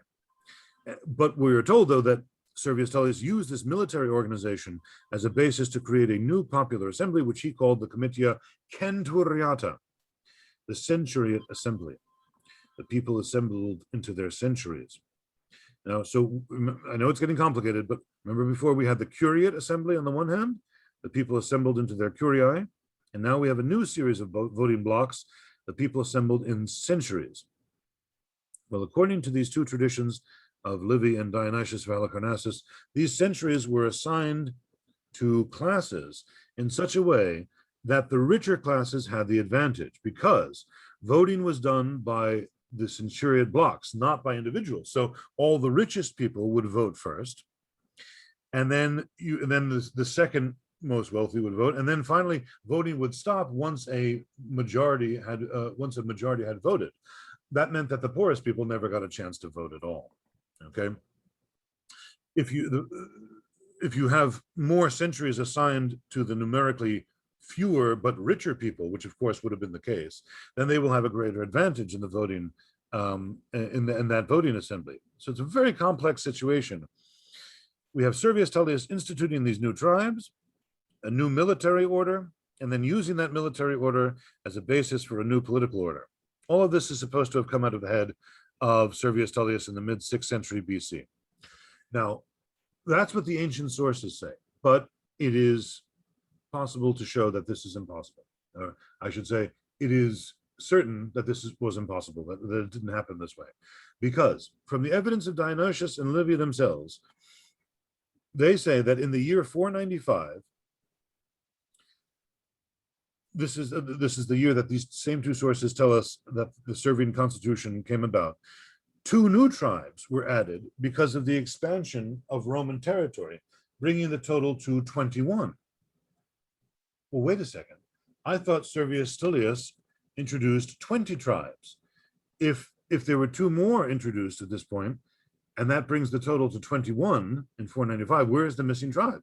I may not be good at math, but I know 20 plus 2 is 22. But they said that there's only 21 at this point. The answer is obviously that the latter picture is the more correct one. The number of local tribes didn't all come out of Servius Tullius's head like Athena fully formed from Zeus's brow, but rather it grew piecemeal, incrementally, in evolution with the pace of the expansion of Roman territory. The idea that they just came out of Servius's head is much more unlikely. We can say that some of the names of the tribes, even the ones that were supposed to have been created by Servius Tullius, are anachronistic. One tribe, for instance, is called the tribe of the Claudii. I'm sorry, the Claudia, the Tribus Claudia, clearly named after the influential patrician clan of the Claudii, but we know for a fact that they did not come to Rome until 50 years or so after Servius Tullius. It can be shown then that these details are questionable. The ancient sources have simply oversimplified a much more complex evolutionary process and then retrojected it, ascribed it all back onto Servius Tullius. Again, it shows you the tremendous complexity of dealing with ancient history, that we have these ancient sources that tell us these things, but then that is no guarantee that they are telling the actual truth. Even if they want to tell the truth, they are nevertheless liable to mistakes based on their own source material. The division of the people into 5 classes is difficult because essentially 5 classes of centuries did fight in the army. The Romans at this stage fought in a phalanx formation at this early time, and that understanding of dividing the army up into 5 different categories based on wealth, well, that won't really work in a phalanx because everybody in a phalanx basically needs the same equipment. You need a shield, you need a spear, you need a breastplate, a helmet, and a sword. If you can afford it, of course, you can also get a greave. That would be a shield covering for your lower legs. But you can't go into a phalanx without a shield. You can't say, well, I can afford most of the equipment, but I can't afford the spear. So the division of people into 5 classes based on wealth for military purposes, that presupposes the more complex military situation that evolved later after the Romans abandoned the Greek-style phalanx. Because this division would not allow for a gradation of equipment. The gradation for equipment based on wealth is a division that must have been instituted only after the military reforms that changed from the phalanx to the later, more complicated forms that we know about. Surely the only division that was possible at this point, while they were still using the phalanx, was between those who could afford the equipment and those who could not. That is only 2 classes. So maybe Servius Tullius did originally make different classifications between those who could afford the equipment and those who could not. But this later division of 5 classes reflects definitely a later period, a much more complex military order, which we know the Romans did institute, and we even know when they did it. It was towards the end of the 5th century, so a good deal later again than Servius Tullius. At that point, they divided their troops into what were called manipoles, and we will be learning all about that when we discuss Roman military matters, but they began to operate at that time in a much more complex fashion on the battlefield, where a gradation of equipment was involved. And the 5 classes of soldier certainly would fit very nicely into that picture that is in that late 5th century development. But it really in this early mid 6th century development, it's just impossible. So what we seem to have in our sources is a conflation of a more complex evolutionary process packed together into one single unit and presented to us as the product of a single man operating in a single brief period. So I realize that's all rather complicated. This is the broad picture, though, the broad shape of Roman society. And to conclude this section now, we will see again the Comitia Centuriata later when we look at the Republic. It is the establishment of the Republic, though, that I want to turn our attention to right now. I hope that some of the difficulties of trying to interpret the data for the Regal period have been made clear. You can see how it is that our sources are often contradictory. And once more, the heart of everything in trying to analyze this data is the issue of interpretation, of argument, and the presentation of contrary and competing reconstructions of events. This is the heart of ancient history, as I said in our lecture yesterday, and I hope by now everyone has that message loud and clear. So, my friends, this is what I think we should do.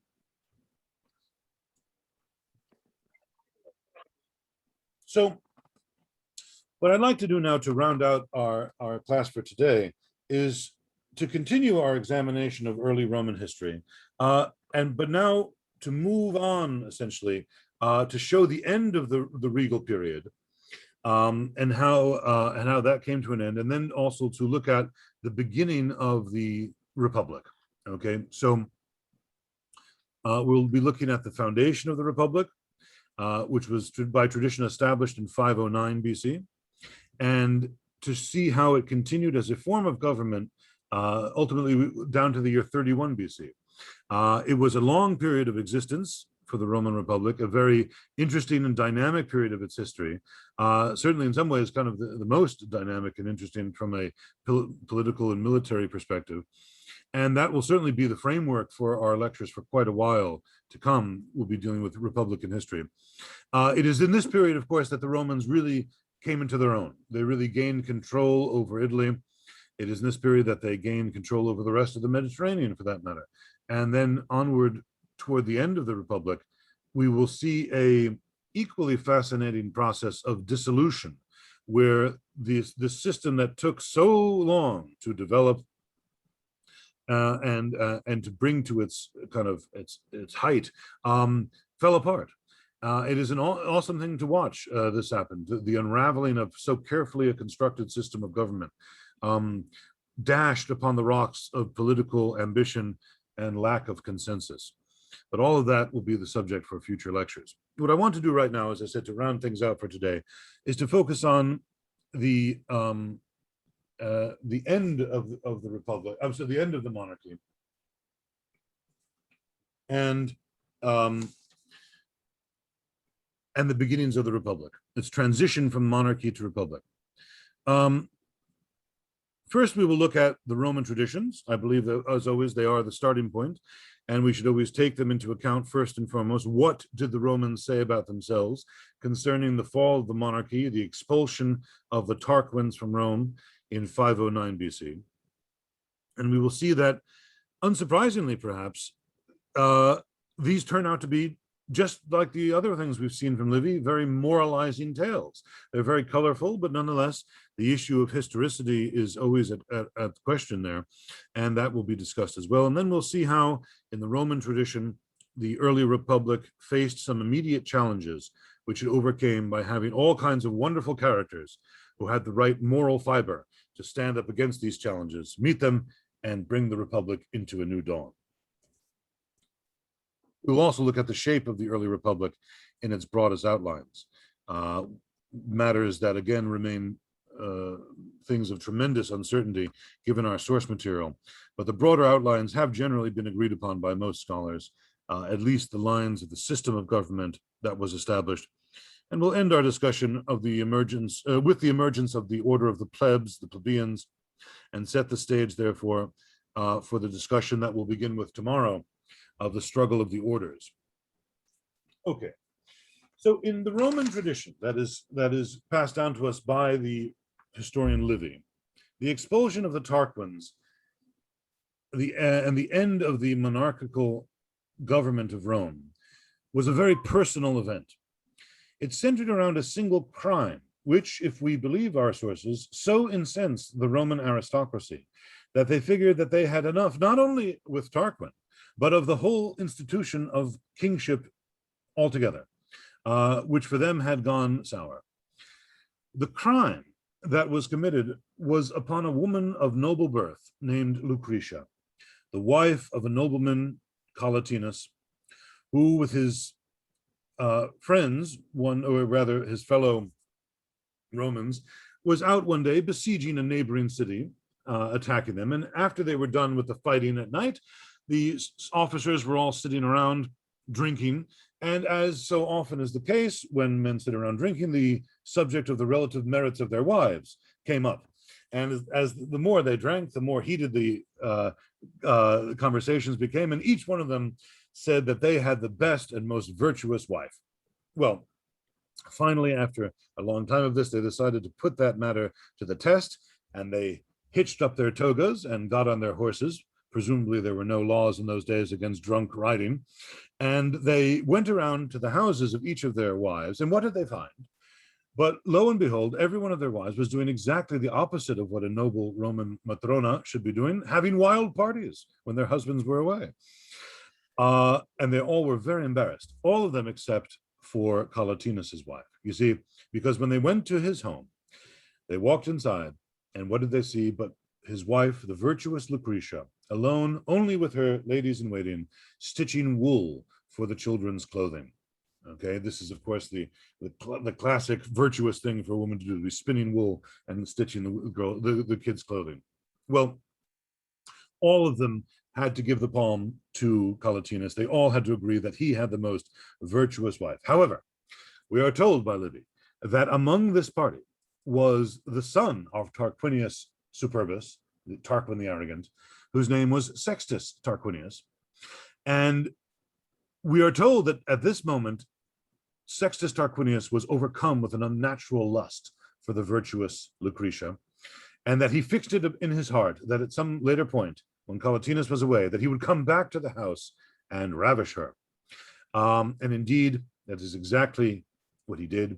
And before he left, he said to her that if she were to tell anyone what had happened, that he would kill a slave and throw the dead slave into the bed with her, and said that he had caught this despicable act in going on and killed the slave.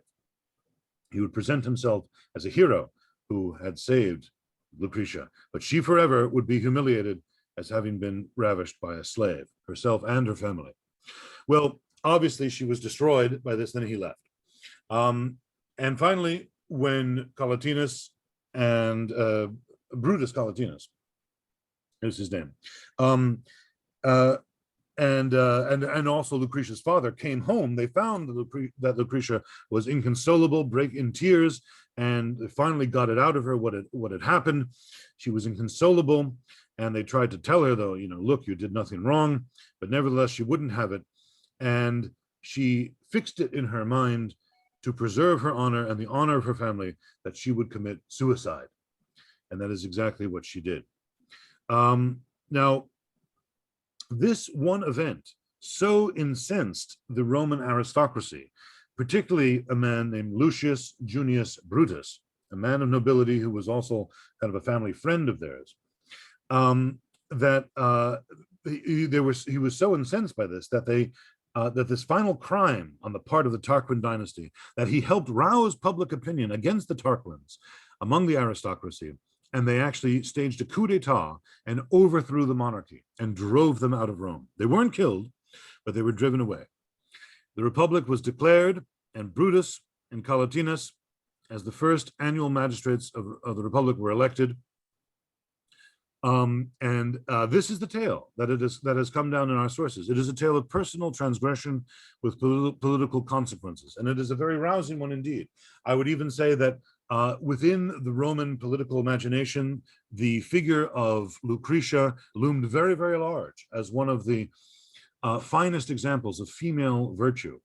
She is, I don't even know if we have anything quite to the equivalent in our American culture, but she certainly was held in tremendous regard, kind of the alpha of Roman political virtue. And now the saga is not over at this point, because Tarquinius, even though he's out of Rome, he's nevertheless still alive. And the first threat to the Republic is a plot from inside of Rome to restore the monarchy. The plot is discovered, and the leaders of the plot are executed. Tarquin himself is outside of Rome, marshaling support among his friends and among the Etruscans originally, and he makes 2 attempts with Etruscan backing to retake the city by violence, but both attempts are defeated. The second attempt is the most threatening and is led by the king of the Etruscan town of Clusium, a man named Lars Porsena, an ally of Tarquin. And this attempt came close to success, but ultimately failed. The reason for why it failed is actually quite remarkable. We were told again by Livy in this wonderful story that there was a man named Scaevola, a Roman, who snuck into the camp of Lars Porsena, and his attempt was to kill Lars Porsena.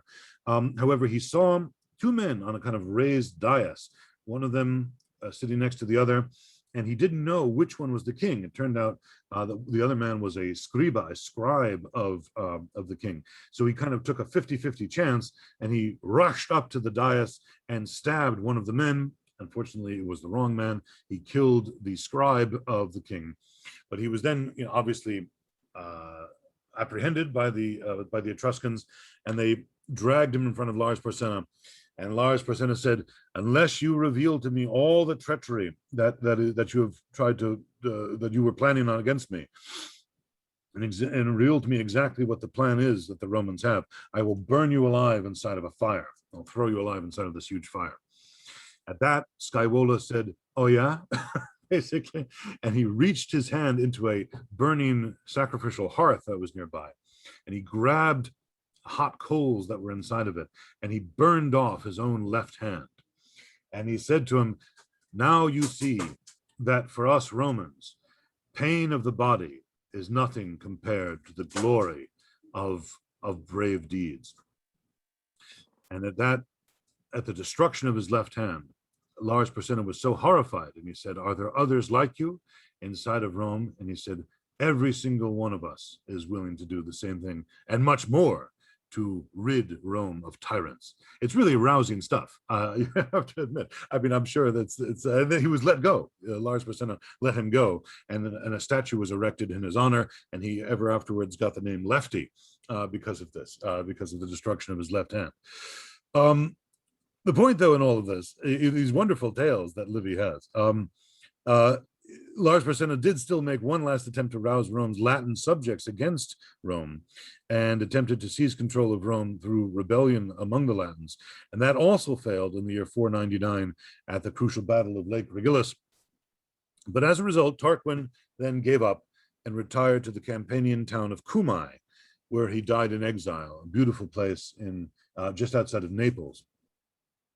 It happens to be the town where the Virgilian Society, of which I'm a member, meets every year for their annual conference. Now, the story of the expulsion of the Tarquins for reasons of personal crime, and then the attempts to retake the city, is all very dramatic and heroic. All throughout the stories, they are laced with wonderful romantic tales. I'll just because I can't resist, I'll give you one more of them. They were the ones that I read when I was younger, come from a book that was translated actually in the 19th century called The Lays of Ancient Rome by Lord Macaulay, which are just wonderful tales. They're written in poetry. You can still get them on Amazon. They're really tremendous poems. And there was one particular image that has always stuck in my head ever since, and it is derived from the tale of one of these re-attempts to take the city back by the Etruscans, and is written by Livy. It is the story of Horatius on the bridge, Horatius Cocles. The story goes that in Tarquin's second attempt to take Rome, with the backing of Lars Porsena again, the Etruscan horde came over the hill and frightened the Roman force so much that was across the Tiber waiting for them to approach, that the force broke up in panic. They scattered like rabbits. Well, the leader of that force, of that Roman force, was a man named Horatius Cocles. And he rallied his men, organized them, and said, I'll hold off all of these Etruscans. You go up, and there was a wooden bridge behind them, built by Ancus Marcus, over the Tiber. You break up the bridge, and I will take care of these pesky Etruscans. So he single-handedly held off the Etruscan force while his men behind him were hacking up the bridge with their axes. And not only that, but then he taunted the Etruscans as he was fighting them away from the bridge. He mocked them and said to them that they are slaves of a tyrant who, with no liberty of their own, came to rob others of their liberty, mockingly hacking them down and right and left as he was saying these things. And Livy has a wonderful expression, kind of with a rush of blood to the head. Livy, in a patriotic moment, describes Horatius as, quote, that great soldier whom fortune gave to Rome to be her shield in that day of peril. Ooh, that's rousing stuff. It makes you want to go out there and beat up some Etruscans. The bridge ultimately collapsed behind Horatius, and then he, being stranded, facing his enemies, jumped into the Tiber River, fully armed, swam across, where he was met with tremendous hullabaloo. Multiple honors were bestowed upon him, and a public statue was later erected in his honor. Now, okay, I don't let my enthusiasm get in the way here. What do we have here? We have more moral tales, don't we? We have tales of moral fiber. After all, Livy actually, even in his introduction to his tale, to his whole history, states unequivocally that the function of his description of Roman history was to present exempla, models of good behavior, paradigms of good and bad. His other main function, as he tells us, is to trumpet the Roman achievement and the glories of the Roman nation. He states that quite clearly in Book 1 in his preface to his history. Here is why I'm doing this. I want to present examples, and in the cycle of tales around the expulsion of the Tarquins, there are just so many wonderful examples of that. We have Lucretia, that paradigm of female virtue. She is so concerned about her own honor and the honor of her family, and by that I mean, of course, the family's menfolk and their name, that she commits suicide rather than face the disgrace of being accused of having been raped by a slave, or having been raped at all, even if she could prove that Tarquin was the perpetrator. Of course, we have the martial models of Scaevola, of Horatius Cocles, the patriot and gallant warriors who single-handedly hold off the Etruscan army and risk their own lives to save the state. This is all great stuff, okay? In fact, although it's interesting, just as a small little aside, if you ever get a chance to read St. Augustine's City of God, which of course he wrote in the aftermath of the sack of Rome in 410 AD, he has a long extended section. I believe it's in either book 1 or book 2. It's in one of the opening books of the work, where he essentially tears apart the example of Lucretia, and in a kind of punk rock fashion. He basically says, like, this example that you guys hold up, you pagan Romans, of virtue is totally ridiculous, because either Lucretia was, if she was innocent, then there was no reason for her to have committed suicide. She was a self-murderer.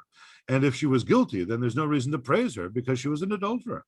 And so either way, you've got it all wrong. You've got your model of virtue is totally misguided. As I said, it's a kind of punk rock sort of takedown of pagan Roman values, and St. Augustine is just awesome at that. And but that's another story. But just to show you, he was going right for the jugular. Lucretia was held in such high regard. But returning to my point here, Livy presents all of these models of virtue, and even, of course, in Lucius Junius Brutus, the man who is generally considered to have been the founder of the Republic. He's a great model of virtue too for Livy. He organized the coup that ousted the Tarquins, but we have in him another rather more troublesome, difficult for us moderns model of what the Romans considered a most admirable quality. And that is the quality of severitas, because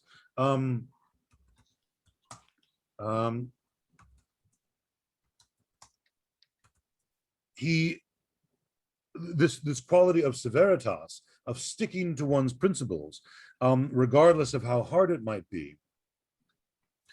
And this centers on what I mentioned a moment ago, the attempted restoration of the monarchy from within Rome. Because what I did not tell you was that the leaders of the attempted restoration of the monarchy were none other than Brutus's own sons. And here is another beautiful painting by the same painter that we talked about before, Jean-Louis David, showing Brutus with the body of his own, one of his own sons being led away in a stretcher, and the mother and the younger girls kind of crying out in distress, because Brutus, as the magistrate, had to preside over the execution of his own sons, which he did. Now, we, I think, find that very disturbing, as I think we should. But for the Romans, this is a model of severitas, of standing firm beside one's principles, which are the principles now of libertas, of freedom, and in the face of tyranny and monarchic oppression, even if that means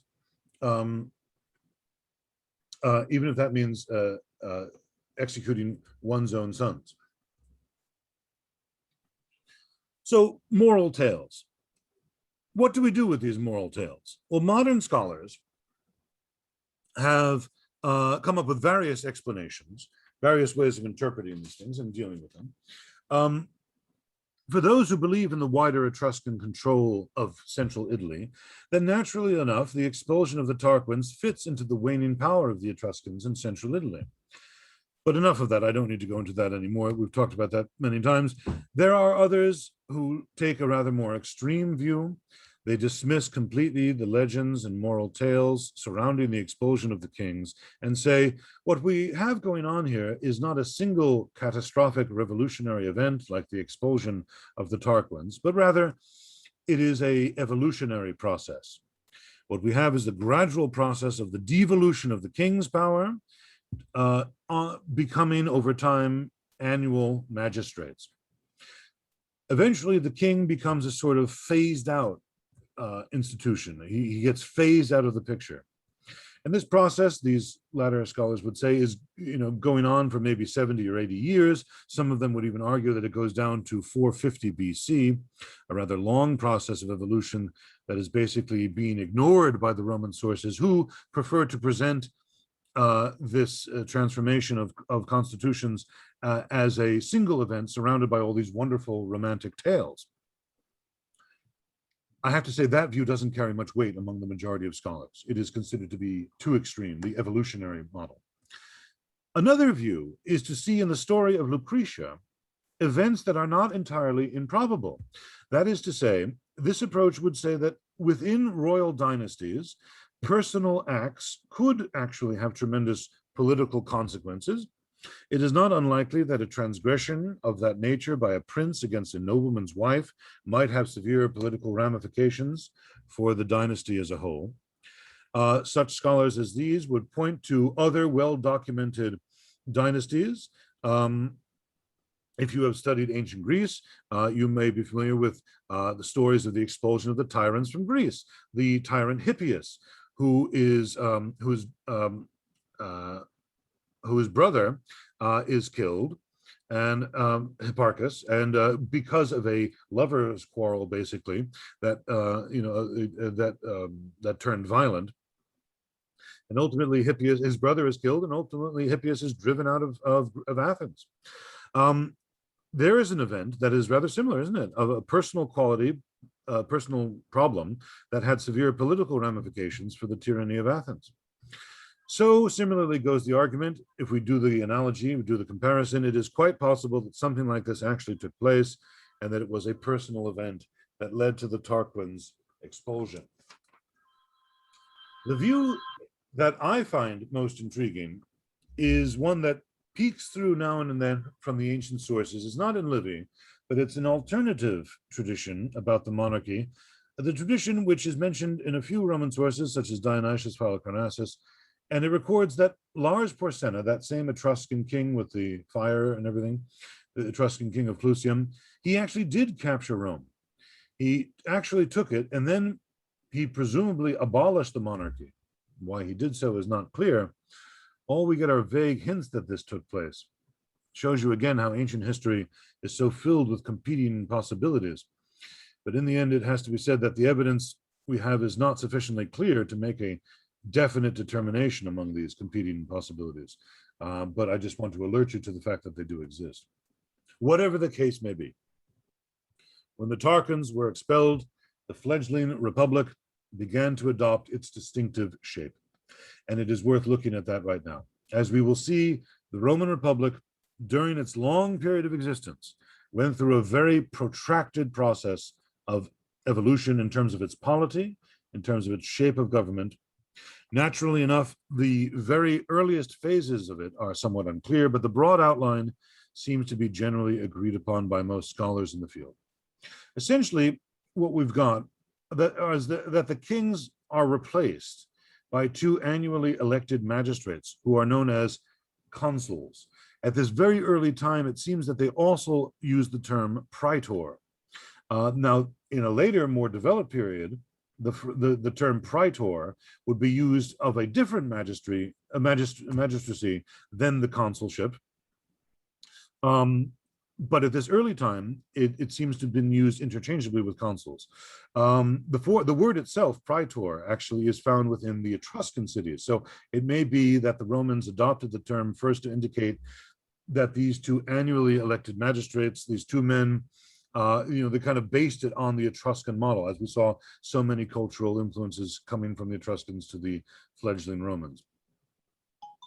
And as I mentioned also, the first two consuls or praetors for the Republic were Junius Brutus and Collatinus. Then every year there are new elections, and these two men would be replaced. So you only got to be the consul or praetor for 1 year. I'm just going to call them consuls for the sake of clarity. But yet another example of one of the uncertainties of this period is that we are not even really clear about what these guys are called, either consuls or praetors. But I can't keep going back and forth, so I will just call them what they came to be known by, consuls. What is noteworthy, though, about this system of government is that there are two basic principles that were to forever mark office holding in Republican Rome, and they are established at the very outset. And this is actually one of the questions that you have to answer for your paper for next week. So definitely do mark this. Because the whole system of Republican office holding was developed in reaction against monarchical rule, the rule by one man, there are two essential principles that come into being right from the very beginning of the Republic. And they are limited tenure of office and collegiality. Okay, those are the two main principles of Republican office holding. You have a limited time in office, 1 year duration, and you always have at least one other colleague, one other person with the same powers as yourself holding that office. So collegiality, having at least one colleague, and limited tenure of office, only holding the office for 1 year. These are the two principles of Republican office holding, if we believe our sources, and that they were established right from the very start. And there's no reason not to believe them. Comparative data from Greece would suggest that this was actually quite common. Kings were replaced by annual magistrates. How do we know who the consuls were? Well, because the Romans actually kept a list of them. This list were called fasti, and they are a matter of considerable debate and uncertainty. The fasti are lists year by year of who the consuls were. They seem to go right back to the very start, to the year 509 BC. There are two views on the believability of the fasti, the skeptical view and the more trusting view. The skeptical view is that the fasti have suffered, especially the earliest years of it, from about 280 BC, from before that, from 280 BC, have suffered from interpolation from later periods. Okay, skeptics point out that you have families that are in better documented times, prominent among the listed consuls, and they have nothing going back for centuries, and then suddenly one of them will appear in the very, very earliest lists. And these skeptics would say that this is clearly a case of later families sticking their name into the past to get themselves kind of better historical credentials, saying like, oh yes, my great-great-great-great-grandfather was on the Mayflower or something like that. The more trusting people take the diametrically opposed view to the same evidence. And this is what is so fascinating about ancient history, so typical really of ancient history. They point to the exact opposite case, and they say, well, you have consuls in the very early lists with names that never appear again. Why invent people who are nobodies? Surely the names must reflect historical reality. You decide. Whatever the case, later Romans certainly did keep lists of consuls so they could tell year by year who these people were. And it all went back to 509, back to the supposed start of the Republic. And again, if you study Latin, you'll know that it was the standard way to tell the year by mentioning who was the consul for that year. So it's a standard thing in a lot of Roman histories. All the authors do it. They say, in the year of Marcus Bibulus and Gaius Julius Caesar being consuls, then this happened. So that's always the way they told the year, was by who were the consuls. In addition to the consuls, we already have seen that there was the Comitia Curiata from the Regal period, and possibly stretching back to the Regal period, the other assembly of the people, the Comitia Centuriata, the people assembled in 2 centuries. These 2 popular assemblies remained, and indeed became cornerstones of the new republic. It was the Comitia Centuriata, the Centurion military assembly, that elected the consuls every year. The Comitia Curiata are the ones who conferred imperium, you remember, on the consuls, just as they had done on the kings. So you have, if you want to think of it this way, on one day, the citizens would assemble in their centuries to hold elections for the consuls, and then once the 2 consuls had been elected, on some subsequent day, the same people would assemble again, this time in their curiae, to confer and ratify the choice of consul and to confer imperium upon them. Rather strange, isn't it? That they wouldn't just streamline it all into one day, but that is indeed how they did it. And the important point to stress here is that, remember, imperium always comes from the Roman people.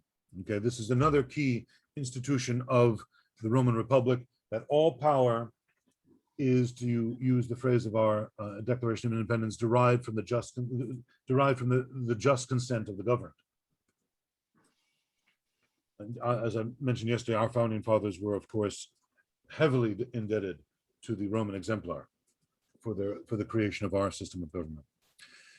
Not slavishly so, and that is a subject for a different discussion. But our founding fathers were not slavishly indebted to the Roman exemplar, such that they just did everything that the Romans did, and that is to be contrasted in the strongest possible terms with, say, the system of republican governance established in France after the French Revolution of 1789, where you basically have all of these people who had been, grown up reading Roman history and were so enthused by Roman history that they said, okay, we're going to have dual consuls, 2 consuls annually elected.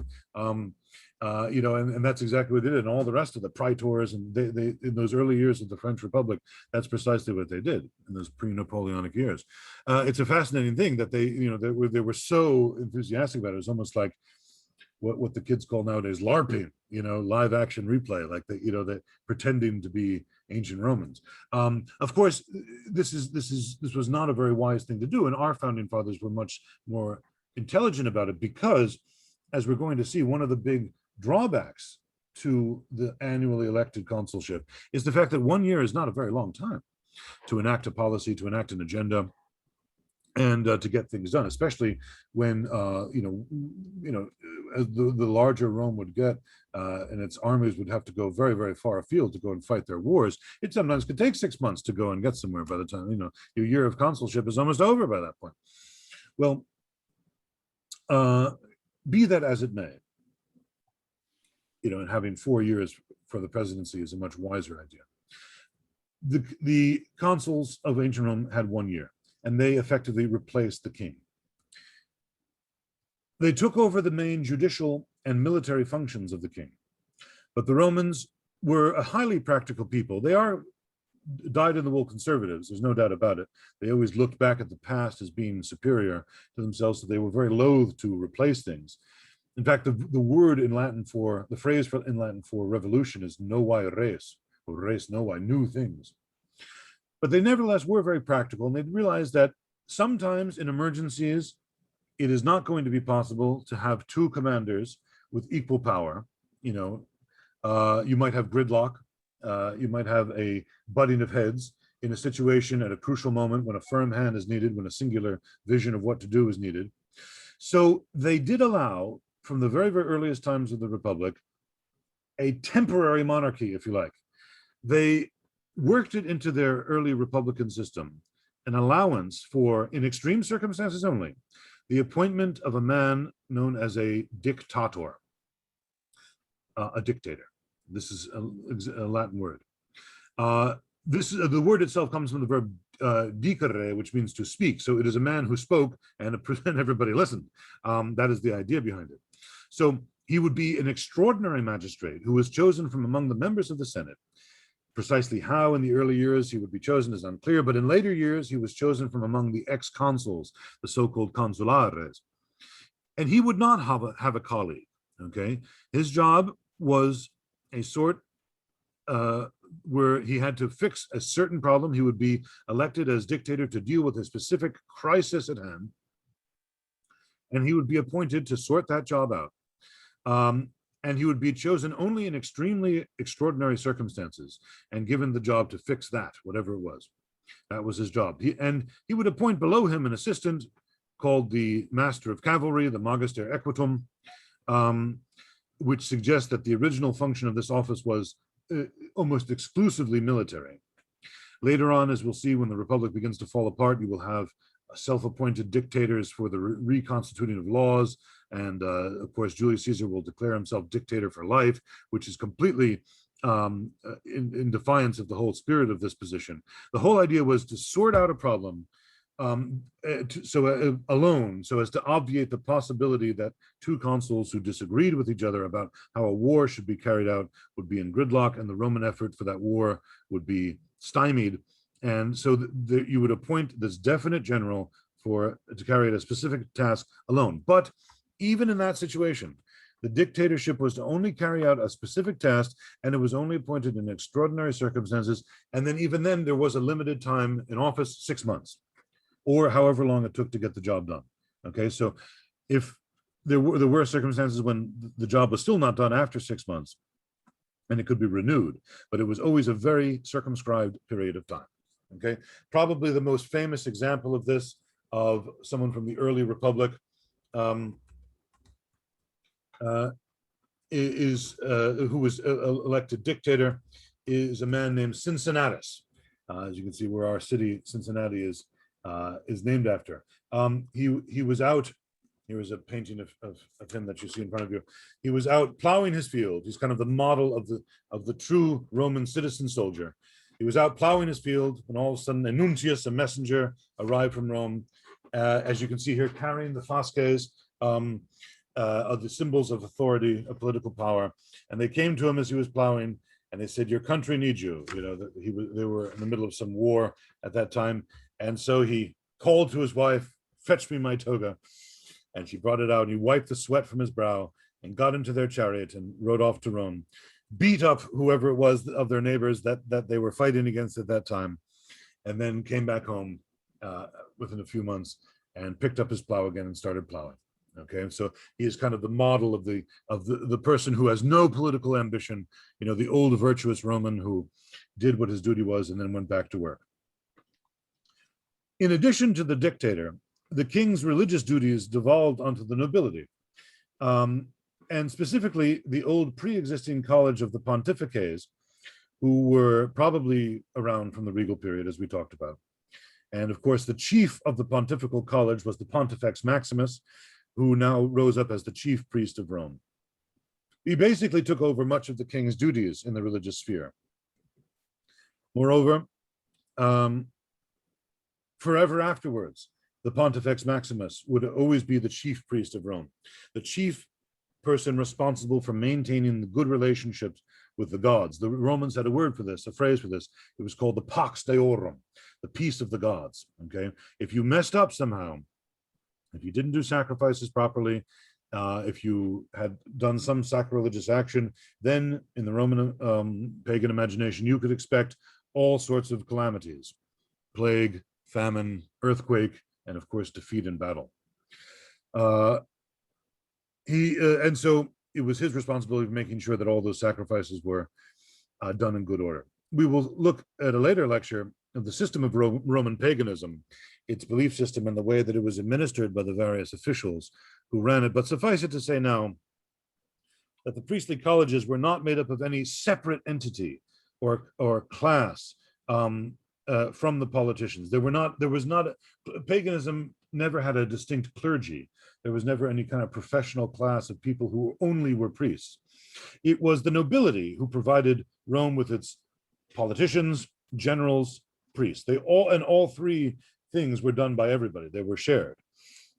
They were all the same people. One could be a priest, a general, and a consul all at the same time. In fact, Julius Caesar will be those things. And this is an important point to appreciate very early on. Well, the king himself is generally agreed to have survived in a kind of vestigial form in the position that I've referred to actually earlier, known as the rex sacrorum, the king of the sacred rites. Why this is so is unclear. Various arguments have been put forward. The relationship between the Pontifex Maximus and the king of sacred rites has been discussed ad nauseum. There's a lot of details there, a very fine detail that we don't have to delve into, but suffice it to say that I think the majority of scholars think it's safe that the rex sacrorum, the king of the sacred rites, is a kind of vestigial form of the old king, depoliticized, you see. Unlike all the other priests, the rex sacrorum is not a member of the Senate. His duties are specifically and exclusively religious, and he is essentially excluded from the political life of the state, which I think supports the view that the rex sacrorum is a sort of stripped down king. The king divested of his political power, but still responsible for various religious duties. And indeed, just to use the Greek comparandum again, we see exactly the same sort of thing going on over in Greece, where the religious duties of the king devolved upon, at least in Athens, somebody known as the archon basileus, which literally means the king archon. And yet his job was exclusively to oversee religious rites and also to hear trials for things that were sacrilegious. If you've read, for instance, the famous Euthyphro dialogue of Plato, where Socrates has a dialogue with a young man named Euthyphro, he is on the steps of the office of the archon basileus, and Socrates himself is being brought up on charges of impiety, of teaching gods that the city does not recognize. And the man Euthyphro that he's talking to is also a young man who has brought a charge of impiety against his own father for committing a certain sacrilegious act. Anyway, so I think that's what that is going on there with the rex sacrorum. Such then is, broadly speaking, the roughly agreed upon shape of the early republic. So many of these issues are a matter of debate and uncertainty. I am sorry that I have to keep saying that, but I am presenting you with what I believe to be the majority view in most of these cases. We have seen in the previous discussion of regal society the appearance of the order known as the patriciate, the patrician order. The Latin word order referring to a rank, social status, or even legal status. It seems that in the early republic, we have the appearance for the first time of the other order that was to become dominant in the early republic, and which would influence the shaping of the early republic and politics of this period, and that is the plebeian order. In our other ancient sources, the plebeians are presented as always being there. They were there beside the patricians and constituted of everybody else. All the people, at least all the freeborn citizen body, who were not patricians, were classified as plebeians. But it has struck certain scholars as extremely curious that they should be described as an order. Why not just call them everybody else? The order, the word order really implies some sort of limitation on membership, some kind of organization. So it seems to be the case, at least it has been argued forcefully, that the plebeians are a more restricted body of citizens who grew up in opposition to, perhaps as a foil to, the patricians at some early stage. They seem to have their own socio-political agenda, such that who they were, we can't really say. We don't have the evidence available to us, especially since the Romans believed the plebeians were always there, and that confuses the matter even more. But a good case can be made that the plebeians arose in the early republic parallel to the patrician class with their own socio-political agenda. Whether or not there were rich and influential families in the plebeian order originally is, of course, a matter of discussion. That would definitely become the case. That richer non-patrician families of Rome did join the plebeian order later, as we will see in our next lecture tomorrow, in the course of a major formative event in the early republic, what the Romans called the struggle of the order, the struggle of the orders. The plebeians began to agitate for certain privileges, rights, reforms, and changes in the way that the state was run. And our evidence would suggest that initially those first motions for agitation were of a socio-economic nature, which would apply to the less well-off people in Roman society. So the argument goes that the plebeians were originally the less influential non-patrician families who in the course of the struggle of the orders joined forces with richer non-patrician families to form the final plebeian order of the later era. But all of that is the story for our next lecture, which we should postpone until tomorrow. So with that, my friends, I think we should put a bookmark in it, and I will see you all tomorrow.